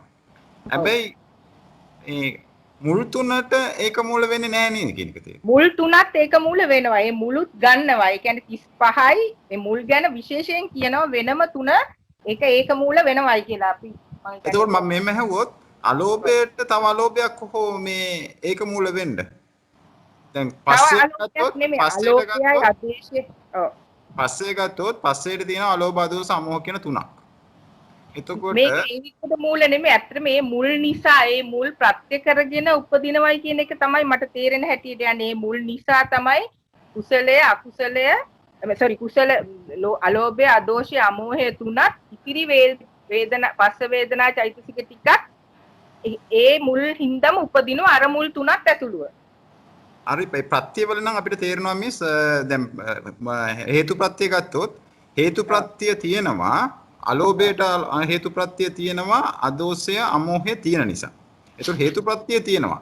හැබැයි ඒකට ඒක මූල කියන එක මුල් තුනම තියෙනවයි කියන එක ගන්න බෑ වගේ එකක් තමයි මට තේරෙන්නේ. මුල් තුනම තියෙනවයි කියලා නෙමෙයි ගන්නෙ මේ මුල් තුනම සමාන මූල වෙනවා. ඒ කියන්නේ ඒකට ඒ මුල් හින්දා උපදිනවයි කියන එක වගේ. හරි මම මට තේරෙනවා පුනම ආත්මයාගේ ප්‍රශ්නය. ඒ කියන්නේ දැන් අපි ගත්තොත් මේ අලෝභ දෝෂ අමෝහ කියන තුනත් කුසලනේ. එතකොට අලෝභයට මූල වෙන්නේ අලෝභය නෙවෙයි අනිත් දෙකනේ. අමෝහ සහ අදෝෂනේ. එතකොට ඒක සමාන නැහැ පස්සේට මූල වෙන මූල තුනට කියන එකනේ ඔය කියන්නේ. ඒකම තමයි ප්‍රශ්නේ. ඔතනට අභිධේයාර්ථවල සම්බන්ධයක් ඇති කියලා මට හිතෙනවා. මට පොඩ්ඩක් කල් දෙන්න මම ඒක යමක මාචනා මාර්ගයේ තියෙන අභිධේයාර්ථ ටික බලලා විසඳුමක් ගන්න පුළුවන්ද කියලා හොයන්නම්. ඒකට හේතුව අභිධේයාර්ථ සම්බන්ධ වෙන්න පුළුවන්ද කියන එකේ මේ කුසල කියන එකට අර කුසල මූල තුන ඇතුළත් කරලාද නැද්ද කියන එකට මම හිතන්නේ නම් ඇතුළත් කරලා. එහෙම ඇතුළත් කළා නම් බ්‍රෝණ මහත්මිය ප්‍රශ්නෙට උත්තරයක් නෑ මට. ඇතුළත් කළා සෝමා මෙතන කරලා වාචනා මම කියවන්නේ ඔව් කුසල් සිත් 21 සහ මුල් 3 හැර ඉතිරි චෛතසික 35 ලැබේ ඊළඟට කුසල් මුල් 3ද ලැබේ අන්න හරි එහෙම තමයි ලියලා තියෙන්නේ නේද ඔව් එතකොට හරි වෙන් කළා තියෙනවා අර ඔයා ඉස්සෙල්ලා කිව්වා වගේ මේක වෙන් කළා දක්වනවා මොකද ඒක සම්නිත්‍යාන සංශය විදියට පෙන්වන්න ඕන හින්දා වෙන් කළා දක්වනවා ඉතින් එහෙමනම් මම දන්නේ ඔක ටිකක් බරපතල ප්‍රශ්නයක් වාගේ මට හැඟෙන්නේ. නමුත් අපි ලැබෙන සතිය පුරා ඔකට උත්තරයක් හොයන්න බලමු. ඔව් ඒක අපි පොඩ්ඩක් තවත් අපිත් බලන්නම්. දැන් අපි ඇත්තටම මේකේ ලොකු ස්ට්‍රක්චර් එකේ නම් ෆවුන්ඩේෂන් එකක් හදුවා. ආගර මයික් එකක් වුණා. අපි දැන් කාල වේලාව නිමා වෙලා හින්දා අපි මේ පොඩ්ඩක් මේක අද මෙතනින් සාරාංශගත කරමු. ඇත්තටම සෝමාත්මිය මේ අපිට මේක ලොකු අර මේ අත්විවරමක් වැටුණා මේකට අපි ගිය සුමානේ කරත් ආයෙත් මෙතනට ඇවිල්ලා මේ සංඥාපනයත් එක්ක සම්බන්ධ කරලා මේ පෙන්වලා දුන්න එකේ පළවෙනි පදේ කියන්නේ හුඟක් වෙලාට අර තියෙනවානේ බේස්මන්ට් එක හරියට වැටෙන්න ඕන කියන එක. මම හිතන්නේ බේස්මන්ට් එක දැන් හරියට වැටලා තියෙනවා ස්ටාර්ට් එකේම අපි අර හදිස්සි වෙන්නේ නැතුව අර අතන මේ පළවෙනි පද දෙක තුනම පොඩ්ඩක් निराකරණය කරන ගියොත් අපි මට නම් පොඩ්ඩක් තව මෙතනම ඉඳලා මේක විශ්නගෙන ගියා නම් තව අර හැලෙන්නේ නැතුව ඉස්සරහට යන්න පුළුවන්කම තියෙයි කියන අදහස තිබ්බා. ජයන්ත මහත්මයා කවුරු හරි කතා කරන්න හැදුවා නම් ඒ කවුරු හරි ඒ යෝජනාවට මමත් එකඟ වෙනවා. මුල ඡේද කීපයම ටිකක් ස්ලෝලි යනවා නම් අපිට ඒක අවබෝධ කරගන්න පහසු වෙයි ඉදිරි ඡේද වලටත් සම්බන්ධ කරගන්න. ඇත්තටම මේ ප්‍රියන්ති මහත්මිය සම්බන්ධ වුණ එක නම් අපිට ලොකු ශක්තියක්. ඒ හින්දා ඒ ඔක්කොම විශාරද කරපු අය මංගල මහත්මියක් ඉන්නවා. මංගල මහත්මිය නිෂාද් වෙන්නේ මොන හරි යොමු වෙන්නකම්ද දන්නේ නැහැ. මංගල මහත්මියට මොන හරි අදහසක් තියෙනවා නම් සඳහන් කරන්න පුළුවන්. නැත්නම් අපි මේ කාරණා දෙකක් තුනක් තියෙනවා. පළවෙනි එක තමයි මට ඉතාම සන්තෝෂයි. මම වැටිච්ච වලේම වැටිලා ඔයගොල්ලත් ඉස්සරහට එන එක ගැන. ඉතින් මේ මමත් ඔය විදිහටම තමයි ඔය ප්‍රශ්න හිතුවේ හිර වුණේ පැය ගණන් කල්පනා කළේ. ඉතින් ඒ පාරෙම එනවා බොහොම සන්තෝෂයි. එහෙම නැවිත් මේ ගමන එන්නත් බෑ. දෙවෙනි කාරණේ. ඡේද දෙක යටතේදී ඇයි ඔයගොල්ලෝ මේ මූල තුන එකට ගැට ගහගත්තේ? මම උදාහරණයක් අහන්නම්. ඔයගොල්ලෝ තේ එකක් හදාගන්න තේ කුඩු වලට මොනවද දාන්නේ? උණු වතුරයි සීනි. ආපහු තේ කොළ දානවද ඔයගොල්ලෝ? නෑ. එහෙමනම් ඒ වගේ මෙතන ඒක මූල සමාන මූල කියලා අරගන්න තැන අලෝභය කියලා ගත්තොත් අලෝභය ඉතුරු සහජාත ධර්මයන්ට මුල් වෙනවා. අදෝෂය ගත්තොත් ඉතුරු සහජාත ධර්ම ඔක්කොටම මුල් වෙනවා. අමෝහය ගත්තත් එහෙමමයි. ඊළඟට අලෝභය ගත්තොත් ඒ කිව්ව කතන්දරය තුල අලෝභය ගත්තොත් ඒක අදෝෂයටයි අමෝහයටයි මුල් වෙලා තියෙනවා. ඒ වගේම එකිනෙකා මුල් තුන විතරක් සැලකුවොත් එකිනෙකාට මුල් වෙලා තියෙනවා. ඒ හැම තැනකදීම එක මූලයක් අරගත්තාම ඒ සහජාත සෑම ධර්මයකටම මූල වෙලා තියෙනවා. ඒ අර්ථයෙන් මේක අරගන්නවා මිසක් මුල් තුන එකට ගැට ගහගෙන යන්න එපා. තේ එකක් හැදෙන්නේ නැහැ. අංක 2. ඒක පැහැදිලිද බ්‍රූනෝ? ඒක තාම පැහැදිලිුනේ නැහැ. ඔබතුමා කියපු එක තේරුණා.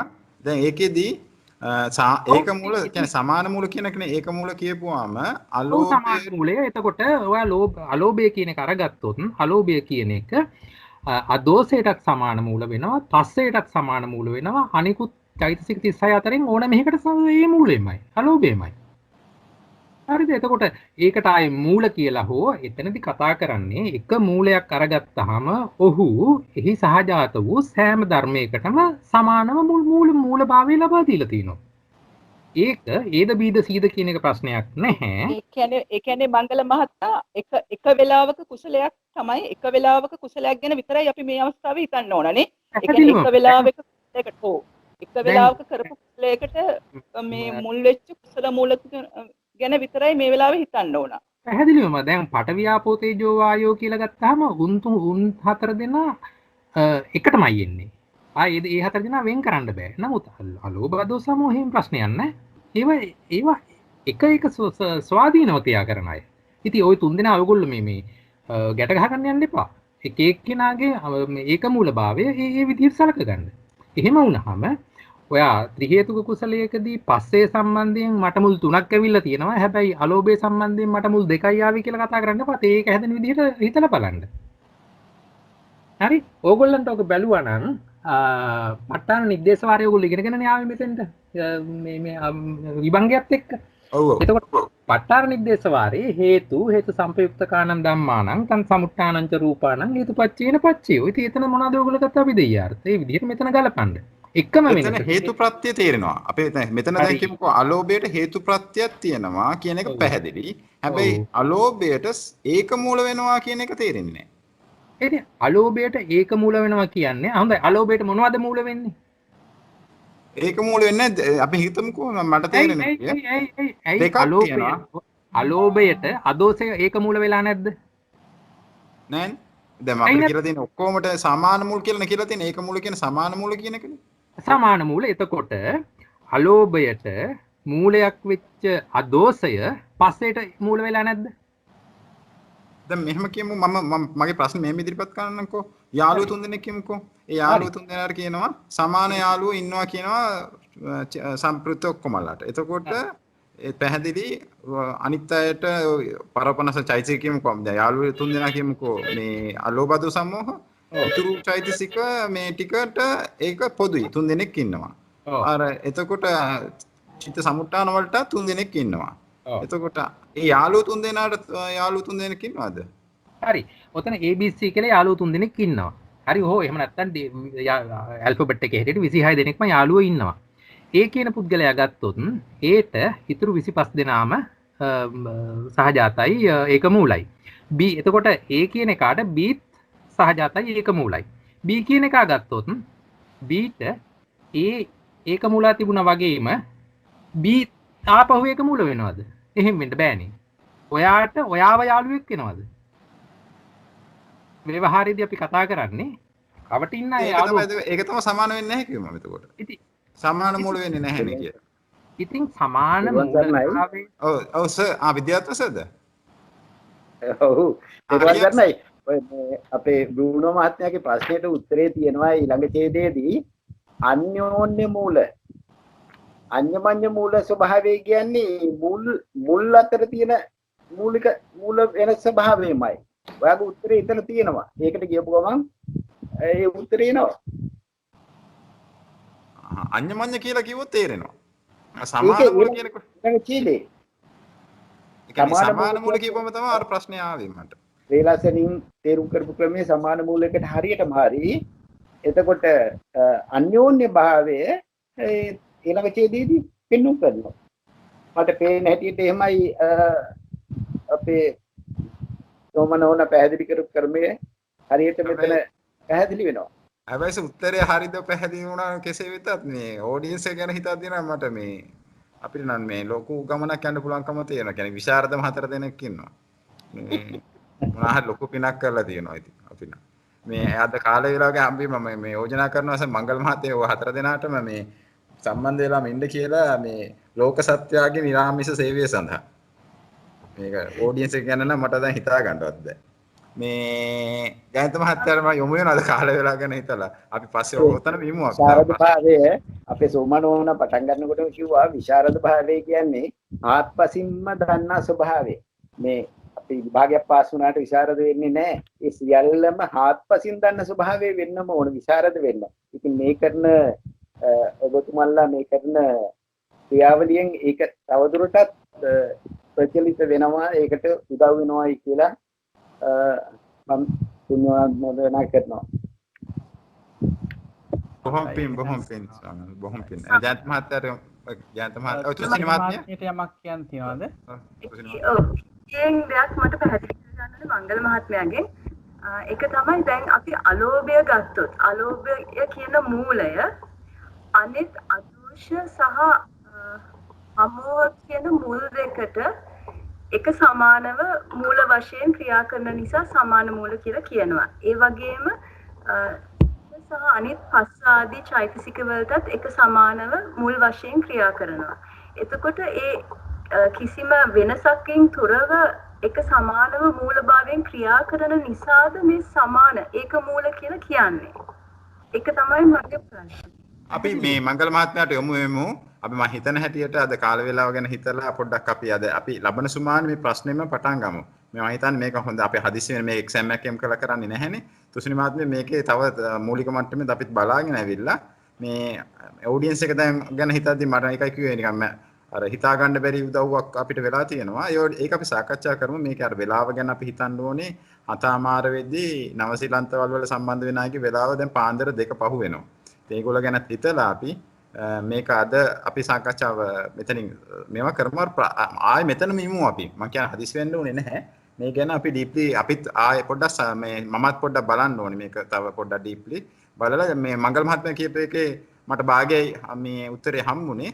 ඒ ඉතුරු භාගෙත් මට එක්ස්ප්ලেইন කරගන්න ඕනකම තියෙනවා. අපි ලබන සුමානේ ඒකත් ලෑස්ති වෙලා මෙමු. එහෙම හොඳයි නේද ජයන්ත මහත්තයා? නැත්නම් පොඩ්ඩක් කාලේ දැන් එහෙම කරමු එහෙනම්. ඔව්. හොඳයි. එහෙමනම් ඇත්තටම අද දවසේ අපිට පැය 2ක් පුරාවටම මේ යමක ප්‍රකරණය පිළිබඳව සාකච්ඡාවකට සම්බන්ධ වෙන්න වාසනාව ලැබුණා. ඉතින් අපේ සෝමා දිසිල්ලා මහත්මිය අපි කෙරෙහි මහත් අනුකම්පාවෙන් හොඳට බොහෝ තැන් වලින් මේ ධර්මයේ ගෙනල්ලා අපිට පැහැදිලි කරලා දුන්නා. ඉතින් ඒකට අප්‍රමාණ පිං අපිට මේක නිතරම කොහෙන්වත් හම්බෙන දෙයක් නෙවෙයි. මේ ධර්මය අපිට විස්තර කරගන්න ලැබෙන්නේ නැහැ. විශේෂයෙන්ම ලංකාවෙන් බැහැරව සිටින අයට මේ වගේ මූලාශ්‍ර එහෙමත් නැත්නම් ග්‍රන්ථ පරිහරණය කිරීමට ඉගෙන ගන්න අවස්ථාව ලැබෙන්නේ බොහෝමත් කලාතුරකින්. ඉතින් ඒ අනුව ඔබතුමිය අද දවසේ කරන ලද මේ ධර්ම දාණය ඔබතුමිය ප්‍රාර්ථනා කරන්නා වූ බෝධියකින් නිර්වාණ ධාතුව අවබෝධ කර ගැනීම සඳහාම උපකාර වෙත්වා උපනිශ්‍රේ වෙත්වා කියලා අපි ප්‍රාර්ථනා කරනවා. ඒ වගේම බ්‍රූනෝ මහත්මයා සඳහන් කරා වගේ අපි ඊ타මත්ම භාග්‍යවත් වෙලා තියෙනවා. අභිධර්මයේ පිළිබඳව සෑහෙන විශාල දැනුම් සම්භාරයකින් යුතු අපිට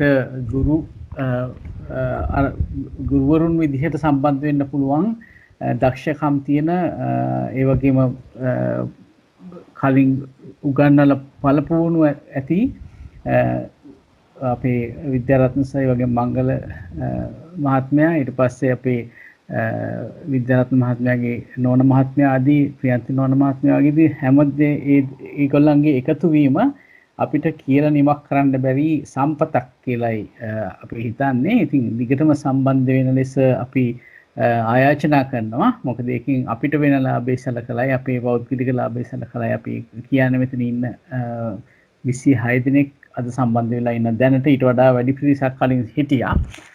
ඉතින් ඒ නිසා ඒ හැම දිනාටම කෘතවේදීව පුණ්‍යානුමෝදනා කරනවා. ඒ වගේම මේ විශාල වශයෙන්ම මේ 20 ගණනක් අපි සම්බන්ධ වෙලා විවිධ රටවලින් එකතු වෙච්ච ඒ කල්යාණ මිත්‍රයන්ටත් කෘතවේදීව පුණ්‍යානුමෝදනා කරනවා. ඒ හැම දිනාම හින්දා තමයි මේක ඉදිරියට යන්න හැකියාවක් ලැබී තියෙන්නේ කියලා.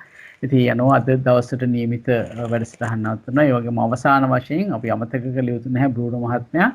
බ්‍රූනෝ මහත්මයා මේ කරන සත්කාරය අපි හැමතෙම ලෙහෙසියෙන් පහසුවෙන් ලැබෙන්නේ නැති දෙයක්. ඉතින් මෙවැනි කල්යාණ මිත්‍රයන් ගුරුවරයන් අපිට මුණ ගැස්සවලා මේ කරන සත්කාරයට අපි තාමත්ම කෘතවේදීව පුණ්‍යානුමෝදනා කරනවා බ්‍රූනෝ මහත්මයාටත්.